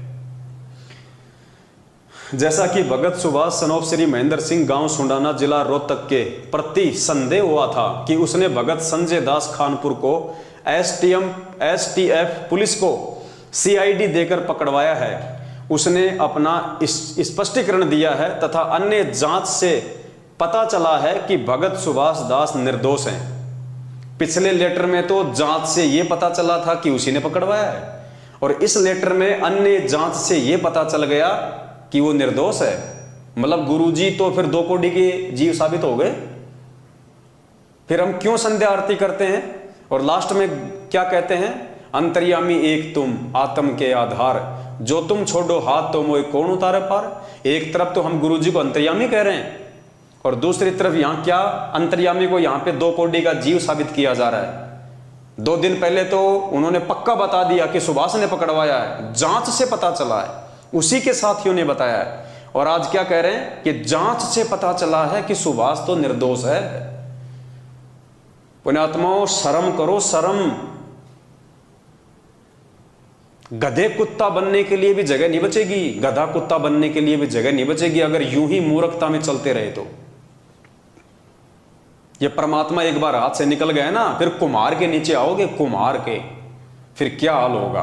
आज मानव शरीर में सुखी नहीं है, कल को जानवर योनि में कहां से सुखी होगी। ये मजाक नहीं चल रहा, ये धरती पे बहुत बड़ा युद्ध चल रहा है, धर्म युद्ध, काल भगवान और इस पूर्ण परमात्मा सतगुरु रामपाल जी भगवान के बीच में। काल भगवान ने अपने एजेंट के रूप में इस मैनेजमेंट को धरती पे उतार रखा है और सतगुरु ने अपने सेवकों के रूप में सतसेवकों को उतार रखा है। ये निर्णय कर लेना आप लोग वीडियो देखने वाले, रोगे, पछताओगे, धरती पे ठिकाना नहीं मिलेगा। उसकी नो एंट्री समाप्त की जाती है। भगत किसी भी आश्रम, नामदान केंद्रों व सत्संगों में जा सकता है। संदेह के कारण भगत सुभाष दास जी को जो कष्ट हुआ है तो दास क्षमा याचना करता है। ऐसा ही वो सुभाष दास होगा जो इस पर्चे को मान लेगा। अगर सुभाष दास ने इस पर्चे को मान लिया तो नालायक, तेरा गुरु तेरे से माफी मांग रहा है, तेरा गुरु तेरे से माफी मांग रहा, तेरे को तो जीने का भी हक नहीं दुनिया में। वो सुभाष दास सब इंस्पेक्टर अगर ये वीडियो देख रहा हो तो ध्यान से पढ़ ले इस लाइन को। तेरा गुरु तेरे से माफी मांग रहा हाथ जोड़ के। अगर तुझे लगता है कि ये पीला पर्चा तेरे गुरु जी का है तो तुझे तो धरती पे जीने का अधिकार भी नहीं है। लेकिन किसकी बुद्धि में आएंगी ये बातें? दास का उद्देश्य आपको पटरी पर रखना है, पाप से बचाना, सतलोक पहुंचाना। अब इस लेटर में क्या लिखा जा रहा है गुरु जी की तरफ से कि दास का मकसद आपको पटरी पे रखना है, दास का मकसद आपको भक्ति करवाना है। और अगर इस पीले पर्चे के आने से पहले और पीले जो पिछला जो पीला पर्चा था उस आधार से अगर वो डिप्रेशन में आ जाता और वो आत्महत्या कर लेता कि मेरा तो जीवन का कोई मकसद ही नहीं रहा, मैं तो सब कुछ छोड़ छाड़ के परमात्मा की भक्ति पे लगा हुआ था, परमात्मा ने मुझे रिजेक्ट कर दिया, मेरी नो एंट्री कर दी। अगर वो सुभाष दास 2 दिन पहले डिप्रेशन में आ जाता और आत्महत्या कर लेता, सुसाइड कर लेता, तो क्या खाक उसको पटरी पे रखना है? इस लेटर में लिखा जा रहा है कि दास का उद्देश्य आपको पटरी पर रखना है, पाप से बचाना है। अगर 2 दिन पहले वो मर जाता डिप्रेशन में आके पिछले पीले पर्चे के माध्यम से, तो क्या खाक ये लाइन यहां पे लिखी गई है? पुण्यात्मा, ये है मूर्खता। आपके गुरु को आप ही के द्वारा 2 कौड़ी का साबित करवाया जा रहा है। और सबसे बड़े दोषी, मैनेजमेंट से भी बढ़ के दोषी अगर कोई होगा परमात्मा का तो ये मूर्ख संगत होगी। मूर्ख संगत जो अपने आत्म कल्याण के लिए भी जागरूक नहीं है, सबसे बड़े दोषी आप लोग होंगे। उनका तो काम है तुम लोगों को जहर पिलाना, लेकिन तुम लोग क्या अंधे हो क्या? क्या तुम इतना भी डिफरेंट नहीं कर सकते कि सामने जहर है या फिर ये पानी है? सबसे बड़ी कमी संगत की रहेगी। और जैसे ही पीला पर्चा आया उसके बाद में एक भगत भाई ने, जो महेंद्र भगोड़े का सुपुत्र अमित गालीबाज, अमित महेंद्र का लड़का, गुरुजी का भतीजा, उससे बात की कि भगत जी बड़ी दुख की बात है कि अपने ही भगत लोग ये गद्दारी कर रहे हैं, अपने ही भगत गद्दारी कर रहे हैं। बताओ, संजय खानपुर को अपने ही भगतों ने सीआईडी करके पकड़वा दिया। वो बेचारा सही कह रहा था क्योंकि मैनेजमेंट ने पीला पर्चा निकाला था कि सुभाष ने गद्दारी करी है, उसने पुलिस को इंफॉर्मेशन दे के पकड़वाया है। तो उसी आधार से भगत ने महेंद्र के लड़के अमित को फोन कर दिया कि भगत जी तो बड़ी दुख की बात है, देखो कैसे अपने ही भगत भाई जो है वो गद्दारी कर रहे हैं। तो महेंद्र के सुपुत्र का क्या जवाब है पता है? तने के लेना देना, तेरे पिछवाड़े पे लात मारूंगा, तेरे पिछवाड़े पे। पिछवाड़ा ये होता है इधर, ये तेरे पिछवाड़े पे लात मारूंगा। ये किसके वचन है? अरे वो तो बेचारा पूछ रहा है, उसका अधिकार है, क्योंकि तुमने पूछने के लिए ऑप्शन दिया है, पीला पर्चा निकाला है, तो पूछेगा नहीं क्या? और पूछ रहा है तो कह रहा है तेरे पिछवाड़े पे लात मारूंगा। सुनिए उसकी ऑडियो, महेंद्र के सुपुत्र की। हेलो दादी, हेलो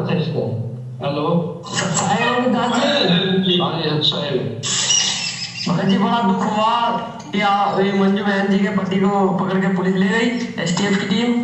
कौन बोल रहे हैं आप? मैं डिस्ट्रिक्ट बिजनौर से बोल रहा हूँ, हरीश दास। आप बताओ क्या दिक्कत है? क्या दिक्कत है?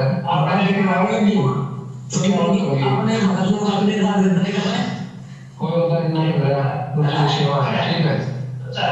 अरे आप गुरुजी की सेवा है, गुरुजी के रखे हैं। अरे गुरुजी ने यही सिखाया है कि आगे कानून का दुरुपयोग करो। आप भी तो जो है विद्रोह केस में अंदर गए थे और आप सारे डॉक्यूमेंट गायब करवा दिए उन्होंने, आप भाग गए। तेरे पे छोटा गलत मारूंगा, समझा? बड़े ये आवाज है, डॉक्यूमेंट गायब करवा दिया उन्होंने, आप भाग। क्या कह रहा है? तेरे पिछवाड़े पे लात मारूंगा, ध्यान से सुनना। तेरे पे छोटा ब्लॉक मारूंगा, समझा? भाई ये आवाज है। हां ये आवाज ना, ये तो ये वचन है सारनामी अमित के, जो महेंद्र भगोड़े का सुपुत्र है, गुरुजी का भतीजा है, ये उसके वचन है। फिर गुरुजी की लड़की से बात करी, मंजू से, तो मंजू ने फोन नहीं उठाया। मंजू की जो बड़ी बहन है अंजू, उसने फोन उठाया। वो कह रही है कि ये तो गुरुजी की सेवा है, इसमें दिक्कत क्या है आपको? अगर अंदर चला गया तो गुरुजी की सेवा है। तो बताओ पुण्यात्माओं, अगर इस गुरुजी के परिवार वालों को इस बात का पता है कि जेल में गुरुजी की सेवा चल रही है, और जो भी व्यक्ति जेल में जाएगा वो गुरुजी की सेवा में जाएगा, तो नालायकों पिछले 7.5 साल से क्यों भगोड़ा बन के घुमा रहे थे उसको? क्या 7.5 साल से उसके मन में गुरुजी की सेवा करने की इच्छा नहीं हुई? अरे फिर क्यों बेचारे सुभाष दास को तुमने दोष दिया? क्यों उस सुभाष दास के ऊपर इल्जाम लगाया कि उसने पकड़वा दिया? उसने तो बहुत अच्छा काम किया, जो संजय खानपुर वाले को, मंजू के पति को गुरुजी की सेवा में भेज दिया। जिस सेवा से वो 7 साल से छुपता हुआ फिर रहा था, उसने तो बहुत नेक काम किया, जो संजय खानपुर वाले को गुरुजी की सेवा में जेल भेज दिया। तुमने तो उसका धन्यवाद करना चाहिए, और तुम उसके नाम का पीला पर्चा निकाल रहे हो कि उसने गद्दारी करी है। देख लो पुण्यात्मा, ये दोगली बातें इन लोगों की। एक तरफ तो कह रहे हैं कि वो तो गुरुजी की सेवा में है, सुन लीजिए, उसकी भी ऑडियो सुन लीजिए। हेलो हेलो हेलो मंजू बहन जी, सच साहेब। अंजू बहन जी है सच्चाई। हाँ जी, सच्चाई सच्चाई बहन जी, सच्चाई। सच्चाई बोलो भगत जी। भगत जी, बहन जी ये एक पीला पर्चा आया था, उसमें देखा था ये जो ये है कि आपने भगत जी लोग भक्तों के साथ गद्दारी कर रहे हैं। हेलो हाँ जी सच्चाई। कौन सा पीला पर्चा आया है? अरे ये कोऑर्डिनेटर जो भेजते हैं, हाँ फिर तो उसमें ये संजय खानपुर वाले कि अपने भगत ने किसी ने पकड़वाया है। हाँ पुलिस में जो है। हाँ हाँ भगत जी हाँ। तो अपने भगत लोग गद्दारी कर रहे हैं ना। हेलो हेलो, आपको क्या करना था? आपको फिर उससे आप नहीं अपना काम है, भक्ति करो, सेवा करो। नहीं, बड़ा दुख हो रहा है ना सुन के बहन जी, इस वजह से फोन किया था मैंने, बहुत दुख हुआ मतलब सुन गया था। हाँ कोई नहीं भगत जी, वो तो गुरुजी की अपने सेवा में गए है ना। अच्छा गया था। हाँ कोई ध्यान से सुनना पुण्यात्माओं, गुरुजी की बड़ी लड़की अंजू, मंजू की बहन क्या कह रही है कि मेरे जीजाजी तो सेवा में गए। क्या हुआ? तो वो तो गुरुजी की सेवा में गए। ध्यान से सुनना। नहीं भगत जी, वो तो गुरुजी की अपने सेवा में गए है ना। अच्छा बहन जी, एक बात बताइए। ये गुरुजी की बड़ी लड़की के स्टेटमेंट हैं कि वो तो गुरुजी की सेवा में गया है। अब बताओ, 7 साल से उसको गुरुजी की याद नहीं आई, 7 साल से उसको गुरुजी की सेवा करने की याद नहीं आई। अब वो गुरुजी की सेवा में गया है, जब उसको पुलिस ने पकड़ के लिया तब वो कह रहे हैं गुरुजी की सेवा में गया है। तो पुण्यात्माओं, ये ड्रामा इनका, ये ढोंग है इन लोगों का, पाखंड है इन लोगों का। पीले पर्चे निकाल देते हैं, भगत समाज सवाल करता है तो फिर कहते हैं तेरे पिछवाड़े पे लात मारूंगा। तो पुण्यात्माओं, ये आप लोगों को मूर्ख बनाया जा रहा है, और मूर्ख वही बनेगा जो मंद बुद्धि होगा, जिसकी छोटी सोच होगी।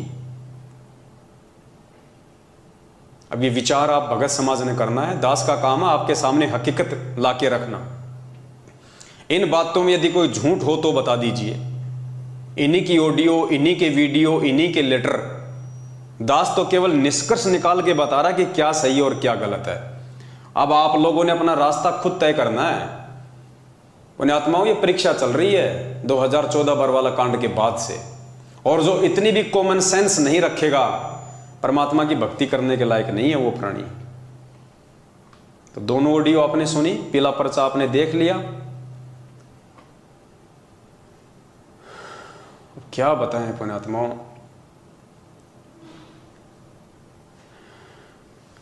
और बहुत सारी बातें हैं, समय ज्यादा हो जाएगा, इसलिए दास प्रार्थना करेगा। आप जो ये फोटो देख रहे हैं यहां पे, एक पुस्तक निकाली थी सतलोक आश्रम मैनेजमेंट हरियाणा ने, जब जब भूल पड़े।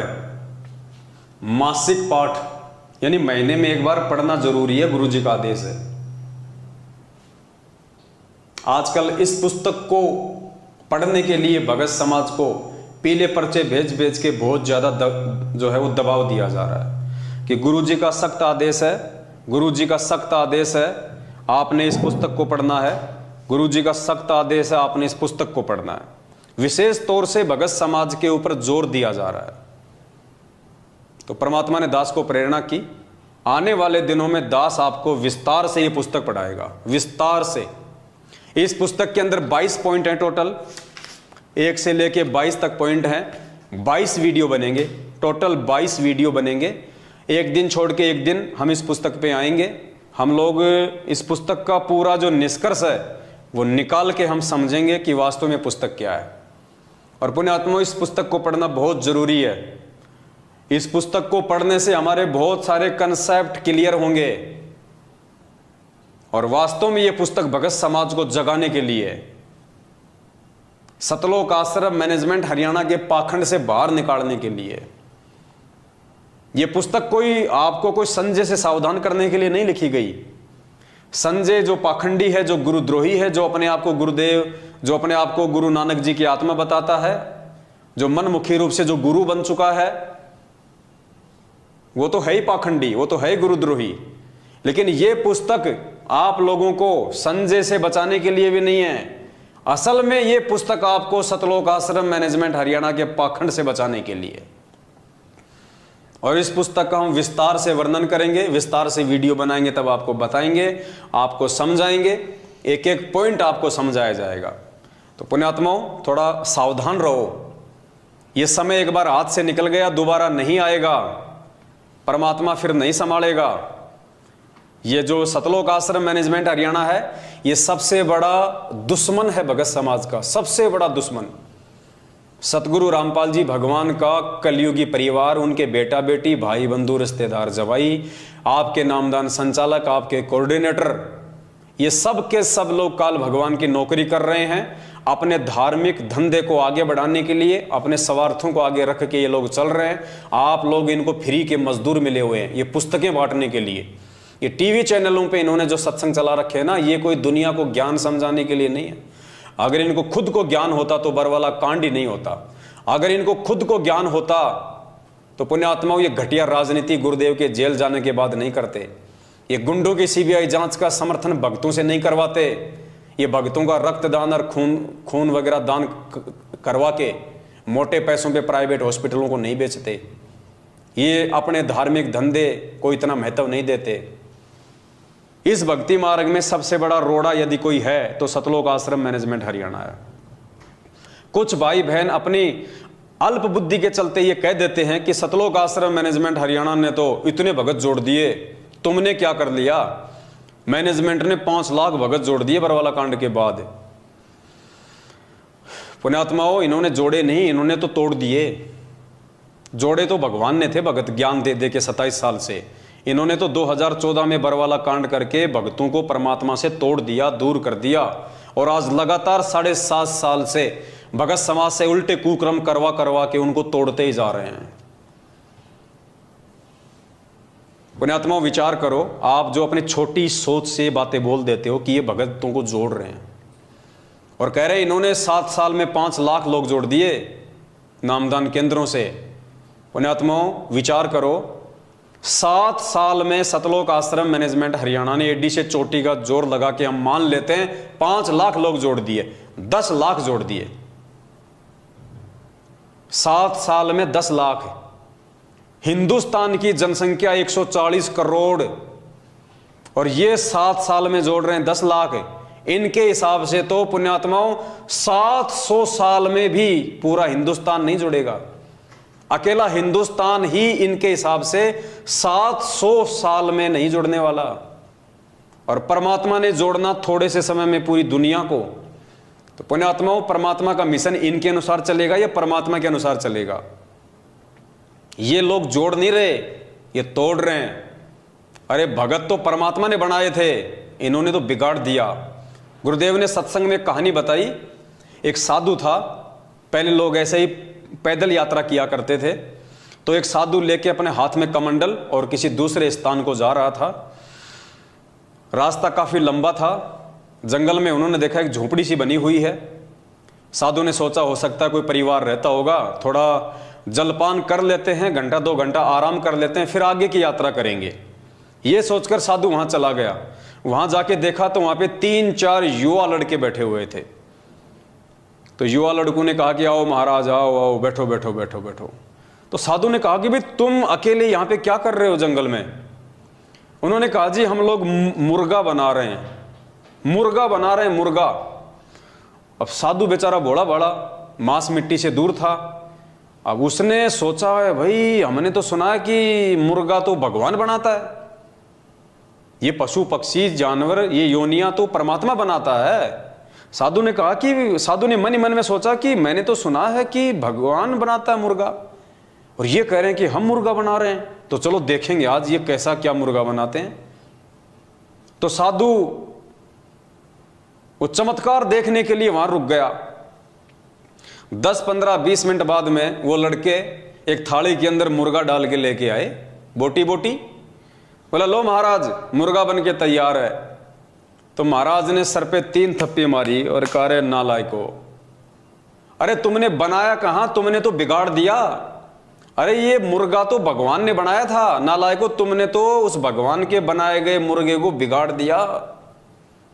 साधु वहां से चल दिया। पुण्यात्मा वो साधु तो समझदार था इसलिए वहां से चल दिया। मैं कहता हूं अगर आज की संगत अगर वहां होती तो मुर्गे की बोटी बोटी खा जाती, नहीं छोड़ती, और कहती बहुत शानदार बनाया, गजब बनाया। तो पुण्यात्माओं उस मुर्गे की तरह इस नालायक सतलोक आश्रम मैनेजमेंट हरियाणा ने, गुरुदेव के परिवार वालों ने संगत को बिगाड़ दिया। बनाया तो भगवान ने था। अरे भगत तो भगवान ने बनाए थे 2014 से पहले। 27 साल की मेहनत से, ज्ञान दे दे के, मर्यादा में रख रख के, 5 यज्ञ आश्रम में बुला के, करवा करवा के, भगत तो भगवान ने बनाए थे। नालायको तुमने तो उस मुर्गे की तरह भगतों को बिगाड़ दिया। आज ये राजनीति करवा करवा के, आरक्षणों में बैठा बैठा के, इन भक्तों का ज्योति पाठ और दान का पैसा हरियाणा के जाट आरक्षण में लुटा के, आनंदपाल सिंह जैसे गैंगस्टर की सीबीआई जांच में लगा के, नालायको तुमने तो भगवान के बनाए गए भक्तों को बिगाड़ दिया उस मुर्गे की तरह। तो मेरा सभी समझदार भाई बहनों से मेरी विनती है, मेरी प्रार्थना है, सबसे पहली बात तो इन फर्जी नामदान केंद्रों पे ना जाइए। आप लोग साध संगति से जुड़ जाइए और देखिए उसके बाद आपको कितना आनंद आता है परमात्मा की भक्ति में। और फिर भी यदि आप इन नामदान केंद्रों पे जाना नहीं छोड़ते हैं तो उत्तराखंड की जो घटना है उससे आप लोग सबक लीजिए। और आप लोग यदि नामदान केंद्रों पे जाते हैं, आपकी बहन बेटियां जाती हैं, तो आप उनके साथ में जाइए, अकेले ना भेजिए, वरना ये मसाज कर डालेंगे, ये राक्षस लोग बैठे हैं। बाद में ना आप घर के रहोगे ना घाट के, आपकी इज्जत को सरेआम नंगा कर दिया जाएगा। और मेरे पास यदि वो वीडियो आ गया तो बची खुची जो इज्जत है फिर वो दास उगाड़ देगा, क्योंकि दास की तो ड्यूटी यही है। जो मंदबुद्धि प्राणी इतना समझाने के बाद भी, इतना बताने के बाद भी, भगवान के द्वारा इतना ज्ञान दिए जाने के बाद भी जो नीर खीर का निबेरा नहीं कर सकता, उनकी इज्जत रखने का कोई मतलब नहीं है। और एक व्यक्ति की इज्जत यदि बाजार में नीलाम हो रही है और उस नीलाम होती हुई इज्जत को देख के अगर हजारों भगत भाई बहन समझ रहे हैं, जान रहे हैं, तो पुण्यात्माओं परमात्मा कहते हैं एक सेव को, जो गंदा सेव होता है ना, उसको टोकरी से उठा के बाहर फेंकने में कोई शर्म नहीं है।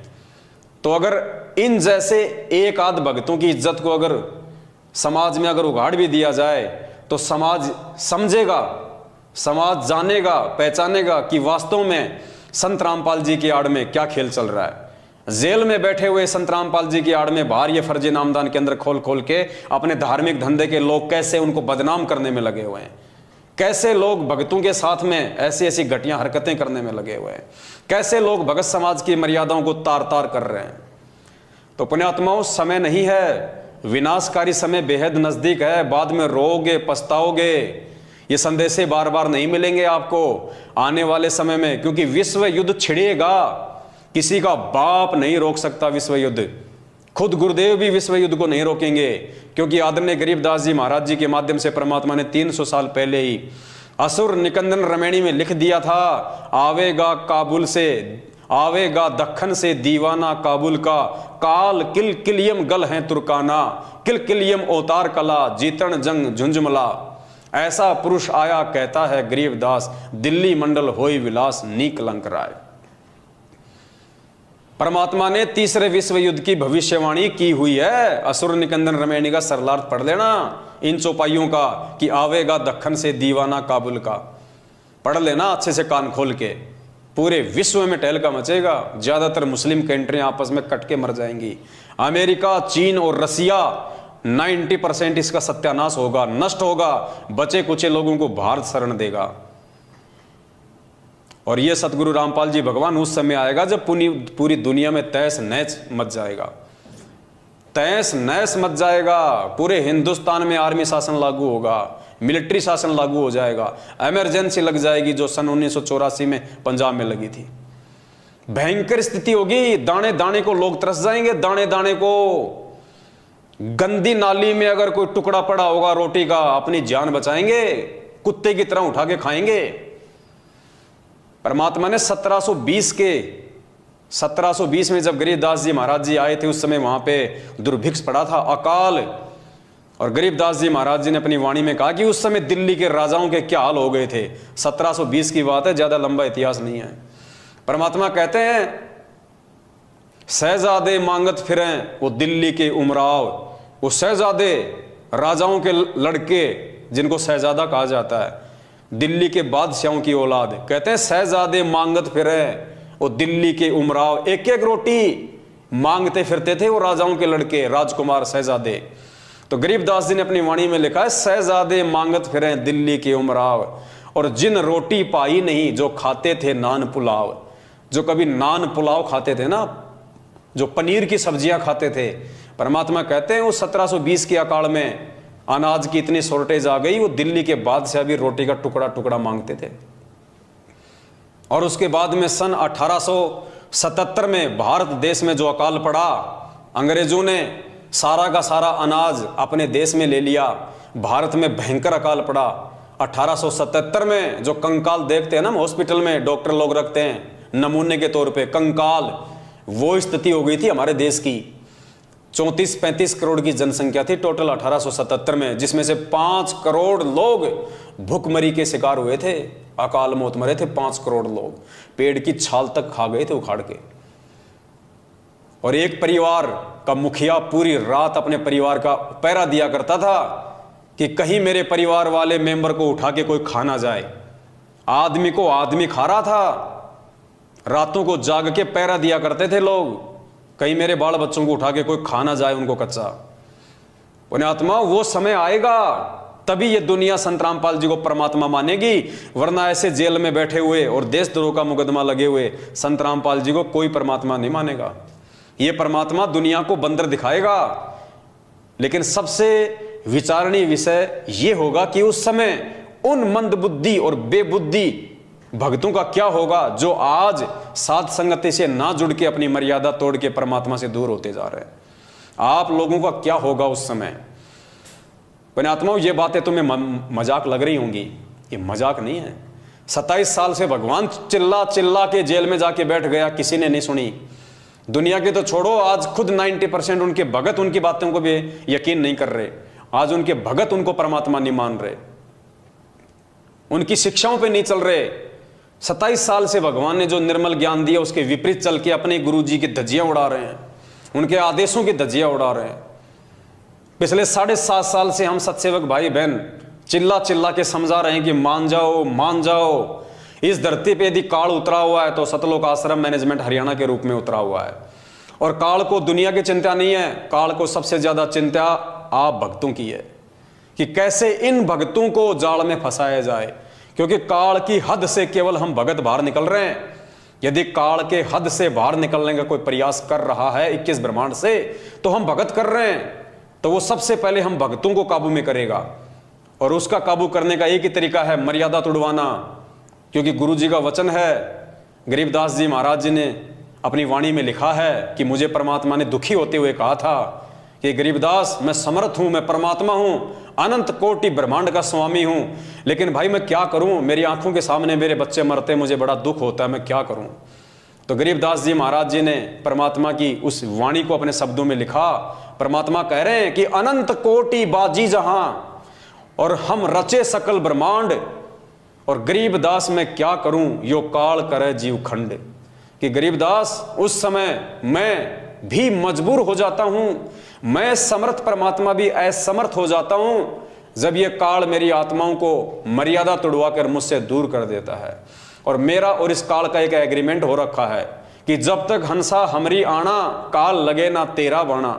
जब तक मेरा भगत मेरी मर्यादा में रहेगा, काल तेरा कोई बेटक, तेरा कोई भी दाव उस पर नहीं लग सकता। लेकिन जिस दिन मेरे भगत की मर्यादा टूटी, उसी दिन से वो मुझसे ऑटोमेटिक दूर हो जाएगा, फिर उसके ऊपर तेरा पैरा होगा।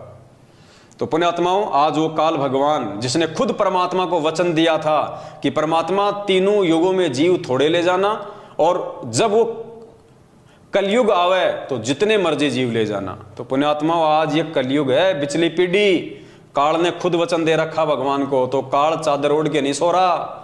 1000 कला का स्वामी है, 1000 मुंह खोल के बैठा है संगत को खाने के लिए, और आए दिन संत रामपाल जी की संगत को अपना निवाला बना रहा है। सबसे ज्यादा संगत अगर आज किसी संत की मर रही है तो ये सोचने का विषय, ये शर्म की बात है कि संत रामपाल जी भगवान की मर रही है, जबकि मरनी चाहिए थी नकलियों की, लेकिन मर रही है उस असली संत की। क्यों? मर्यादा टूटने के चलते। मर्यादा कौन तोड़वा रहा है? संत रामपाल जी भगवान का कलयुगी परिवार, उनके बेटा बेटी भाई बंधु रिश्तेदार, ये कोऑर्डिनेटर, ये नामदान संचालक, ये पीले पर्चे निकाल के, फर्जी लेटर निकाल के, नकली ऑडियो निकलवा के। भाई ये कलयुग है, मशीनरी युग। जब एक नरेंद्र मोदी की सैकड़ों लोग हूबहू आवाज निकाल सकते हैं, धर्मेंद्र की हूबहू आवाज निकाल सकते हैं, अमिताभ बच्चन की हूबहू आवाज निकाल सकते हैं, एक व्यक्ति, एक मिमिक्री आर्टिस्ट सैकड़ों लोगों की आवाज निकाल देता है, और उनसे भी बेहतर जानवरों तक की आवाज निकाल देता है, वो ट्रेन तक की आवाज निकाल देता है। पुण्यात्माओं, ये काल भगवान का भयंकर जाल है, ये बच्चा नहीं है। बच्चे आप और हम हैं जो समझ नहीं पा रहे, और साध संगति से ना जुड़ के सतलोक आश्रम मैनेजमेंट हरियाणा की अंधे होके गुलामी करने के चलते आए दिन मर्यादा तोड़ के परमात्मा से दिन ब दिन दूर होते जा रहे हैं। और अगर यही स्थिति रही तुम्हारी तो देखना पुण्यात्माओं, ये पीले पर्चे मीठा जहर है। तुम्हारा कोऑर्डिनेटर ये स्लो पॉइजन है, एक दिन तुम्हें निगल जाएगा। परमात्मा ने गीता अध्याय नंबर 2 श्लोक नंबर 53 या 47 पढ़ाया कि जिस प्रकार एक जलाशय गर्मी के महीने में धीरे धीरे उसका पानी कम होता जाता है, धीरे धीरे, और वो खाली हो जाता है, और खाली होते का निशान भी दिखाई नहीं देता। ठीक इसी प्रकार पुण्यात्माओं, ये सतलोक आश्रम मैनेजमेंट हरियाणा तुम्हारे को परमपिता परमेश्वर के आदेशों की आड़ में जो मीठा जहर पिला रहा है, राजनीति का, आरक्षणबाजी का, रक्तदान का, देहदान का, गैंगस्टरों की सीबीआई जांच का, ज्योति का, पाठ का, पुण्यात्माओं ये स्लो पॉइजन है। और ये स्लो पॉइजन एक दिन तुम्हारी नसों में इस कदर बैठ जाएगा, तुम स्वतः ही स्थिल हो जाओगे। तुम ना घर के रहोगे ना घाट के, और फिर कभी ना कभी काल भगवान के कहर का शिकार हो जाओगे, और पीछे से तुम्हारे नाम का एक पीला पर्चा निकाल दिया जाएगा, सतलोक चला गया, सतलोक चला गया, परमात्मा की आत्मा सतलोक चली गई। एक्सीडेंट में मर जाए वो भी सतलोक, नहर में कूद के मर जाए वो भी सतलोक, दोनों पति पत्नी लड़ाई झगड़ा करके मर जाएं वो भी सतलोक। अरे फिर भक्ति की जरूरत क्या है? फिर तो दुनिया मर रही है, वो भी सतलोक जारी होगी सीधी। पुण्यात्मा कुछ नहीं है, किसी का कुछ नहीं बिगड़ेगा, सिर्फ तुम लोग अपना बिगाड़ दोगे। अभी समय है तुम लोगों के पास में, परमात्मा ने बहुत बड़ी मेहर कर रखी है संगत में। जो अच्छी आत्मा है उनके लिए परमात्मा ने एक ऑप्शन दे रखा है साध संगति का। देखो ये काल भगवान का कितना भयंकर तांडव है। उस परम संत को देशद्रोह का मुकदमा लगवा के देश और दुनिया में उसको बदनाम करवा दिया ताकि कोई उसके सत्संग ही ना सुने। आज गुरुजी के नाम से यानी संत रामपाल नाम से दुनिया को इतनी नफरत है, नाम सुनते ही उनको 11,000 वोल्ट का झटका लगता है। इतना बदनाम करवा दिया काल भगवान ने अपनी साजिश के तहत कि कोई उसके विचार ना सुन ले, कोई उसके सत्संग ना सुन ले, क्योंकि काल को पता है कि इसके सत्संगों में दम है, इसके विचारों में दम है। और जिस व्यक्ति ने संत रामपाल जी के विचार सुन लिए, सत्संग सुन लिए, तो आत्मा तो परमात्मा की वो फड़क जाएगी और मेरे जाल से बाहर निकल जाएगी, भगवान की शरण में आ जाएगी, मेरा निवाड़ा मेरे मुख से निकल जाएगा। तो पुण्यात्माओं, इंटरनेशनल स्तर पे यानी सामाजिक स्तर पे तो उसने परमात्मा को बदनाम करवा के और साइड में कर दिया, देशद्रोह का मुकदमा लगवा के। अब संगत में कोई ना समझ ले वास्तव में परमात्मा के सत्संगों को, परमात्मा के सत्संगों के सार को, इन शब्दों के सार को, गूढ़ रहस्यों को जो गुरु जी को परमात्मा साबित करते हैं, इस दास को उसने गुरुद्रोही घोषित करवा दिया। और आज इस पवन दास का नाम संगत में उतना ही बदनाम है, लोग उतनी ही नफरत करते हैं संगत वाले इस पवन दास नाम से, जितनी जगत वाले संत रामपाल नाम से नफरत करते हैं। उन पे देशद्रोह का मुकदमा, मेरे ऊपर गुरुद्रोही का तमगा। लोग उनके सत्संग तक नहीं सुनते, इतनी नफरत करते हैं। संगत वाले मेरे वीडियो तक देखने से डरते हैं, इतनी नफरत करते हैं। ये काल भगवान का भयंकर षड्यंत्र है। और जिस जिस आत्मा ने षड्यंत्र को समझ लिया, इस जाल को तोड़ दिया, पुण्यात्माओं, उसी का मोक्ष संभव है। ये बहुत भयंकर साजिश है काल भगवान की। तुम्हें बाद में पता चलेगा, जरूर पता चलेगा, यदि तुम जीवित रहे तो। अगर जीवित रहे तो तुम्हें इस हकीकत का भी पता चलेगा, यह सच्चाई भी सामने आएगी। लेकिन उस समय फायदा कुछ नहीं होगा, उस समय 0/0 फायदा। फायदा आज है अगर समझ जाओ तो, बाद में तो सिवाय पश्चाताप के आंसू बहाने के कुछ भी शेष नहीं रहेगा। इसलिए दास की विनती है, मैं तुम्हारा दुश्मन नहीं हूं भाई, मैं तुम्हारा भाई हूं। मैंने कभी भी तुम्हारा बुरा नहीं सोचा है, ना सोचूंगा, ना सोच सकता, क्योंकि ये परमात्मा की मर्यादाओं में है। एक शत्रु एक मित्र है, भूल पड़ी रे प्राण, यम की नगरी जाएगा शब्द हमारा मान। तो मैं परमात्मा को दुखी नहीं करना चाहता, मैं आप लोगों की दुर्भावनाओं का शिकार नहीं होना चाहता। जबरदस्ती यदि आप मुझे अपनी दुर्भावनाओं का शिकार बनाओ तो इसमें मेरा कोई दोष नहीं है, ना मुझे कोई हानि हो सकती है। इसलिए मेरी आप सभी भाई बहनों से हाथ जोड़ के विनती है, आप जितने भी सतलोक आश्रम मैनेजमेंट हरियाणा के पीछे चल रहे हैं, पुण्यात्माओं आंखें खोलो। और परमात्मा कहते हैं, कहे कबीर सोए जन मेरा, जो नीर खीर का करे निबेरा। गुरुदेव कहते हैं, मेरा असली भगत वो है जो सही और गलत दोनों में से सही की पहचान कर लेगा। तो पुण्यात्माओं, तुम्हारे को तो सही देखने भी नहीं दिया जा रहा, सही बात को तो तुम्हारे हाथ भी नहीं लगने दिए जा रहे। तुम मैनेजमेंट की भी सुनो, इस पवन दास की वीडियो भी देखो और फिर निर्णय करो। वो होता है जज, वो होता है असली भगत। जब तुम्हारे सामने दूसरे पक्ष को रखने नहीं दिया जा रहा, तुम्हारे सामने दूसरे पक्ष को लाने नहीं दिया जा रहा, उससे पहले तुम्हें डरा दिया जाता है कि तुम्हारा नाम खंड हो जाएगा, तुम्हारा नाम खंड हो जाएगा, तो एक पक्ष को देख के तुम निर्णय क्या करोगे? अरे कोर्ट में जो जज बैठता है, जब तक उसके सामने दोनों पक्षों को नहीं रखा जाएगा, दोनों पक्ष के वकील अपनी अपनी दलीलें पेश नहीं करेंगे, तब तक वो जज क्या निर्णय करेगा कि क्या सही है और क्या गलत है। तो पुण्यात्माओं, तुम्हारे सामने तो केवल एक पक्ष जो है वो खड़ा किया जा रहा है। पीले पर्चे, गुरु जी का आदेश, डर भय कि दूसरे पक्ष को देख लिया, साध संगत के वीडियो देख लिए, पवन दास के वीडियो देख लिए तो नाम खंड हो जाएगा, परमात्मा से दूर हो जाओगे। तुम्हें तो दूसरा पक्ष देखने से पहले ही डराया जा रहा है, तो तुम जज की भूमिका कहां से निभाओगे? परमात्मा के वचन क्या कह रहे हैं, तुम्हारे से क्या करवाया जा रहा है? और खुद ये परमात्मा अगर दुनिया भर के नकली संतों के ऑडियो वीडियो सत्संग हमें ना दिखाता, ये दुनिया भर के शास्त्र हमारे को ना दिखाता, तो हम भी तो पहले किसी न किसी गुरु की शरण में थे। हम कैसे वहां से छूट के आते अगर हमें दूसरा पक्ष ना दिखाया जाता सतगुरुदेव के द्वारा? तो पुण्यात्माओं, जब तक तुम ये पवन दास वाला पक्ष, ये साध संगति वाले वीडियो नहीं देखोगे, तुम जिंदगी में भगत नहीं बन सकते, तुम जिंदगी में सत्य और असत्य का निबेरा नहीं कर सकते। पुण्यात्माओं, ये महाभारत के बाद आपने जो भविष्यवाणियां पढ़ी है ना कि महाभारत के बाद एक और महाभारत होगा, ये है वो असली महाभारत। सतगुरु रामपाल जी भगवान की संगत में ये है वो असली महाभारत, सतसेवक वर्सेस मैनेजमेंट। और इस महाभारत में जिस जिस व्यक्ति ने भीष्म, कर्ण और द्रोणाचार्य की भूमिका निभाई, उसका बक्कल उतरेगा, बक्कल आए दिन उतर रहा है।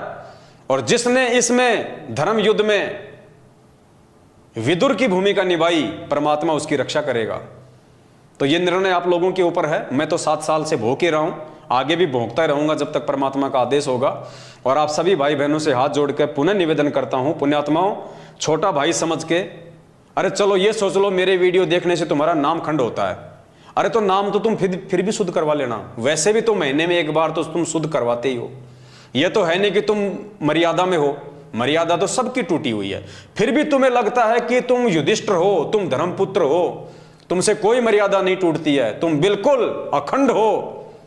तो भाई दास की विनती है, एक बार तो नामखंड कर लो, देख लो इस दास के वीडियो, उसके बाद में नाम शुद्ध करवा लेना। व्यवस्था तो है ही नाम शुद्ध करवाने की, ऐसा तो है नहीं कि व्यवस्था नहीं है। जगह जगह इन्होंने गली गली में नाम शुद्ध करने की भी व्यवस्था कर रखी है। आराम से जाना, और तुम्हें लगे कि पवन दास के वीडियो में कोई दम नहीं है, कोई सच्चाई नहीं है, हमारे मतलब की कोई चीज नहीं है, तो जाके अपना नाम शुद्ध करवा लेना। और वैसे भी नाम शुद्ध करवाने की जरूरत नहीं है।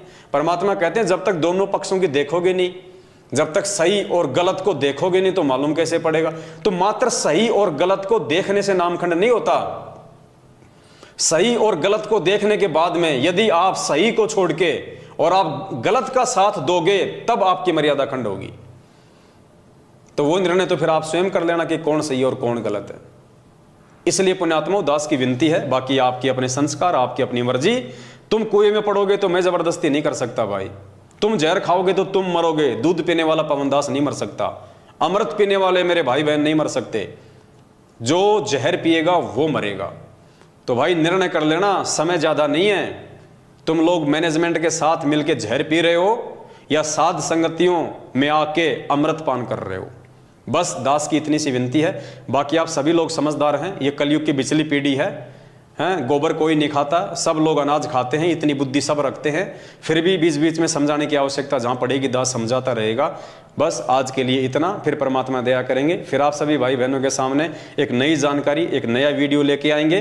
तब तक के लिए दास को दीजिए आज्ञा। बंदी छोड़ सतगुरु रामपाल जी भगवान की जय हो। सत साहिब।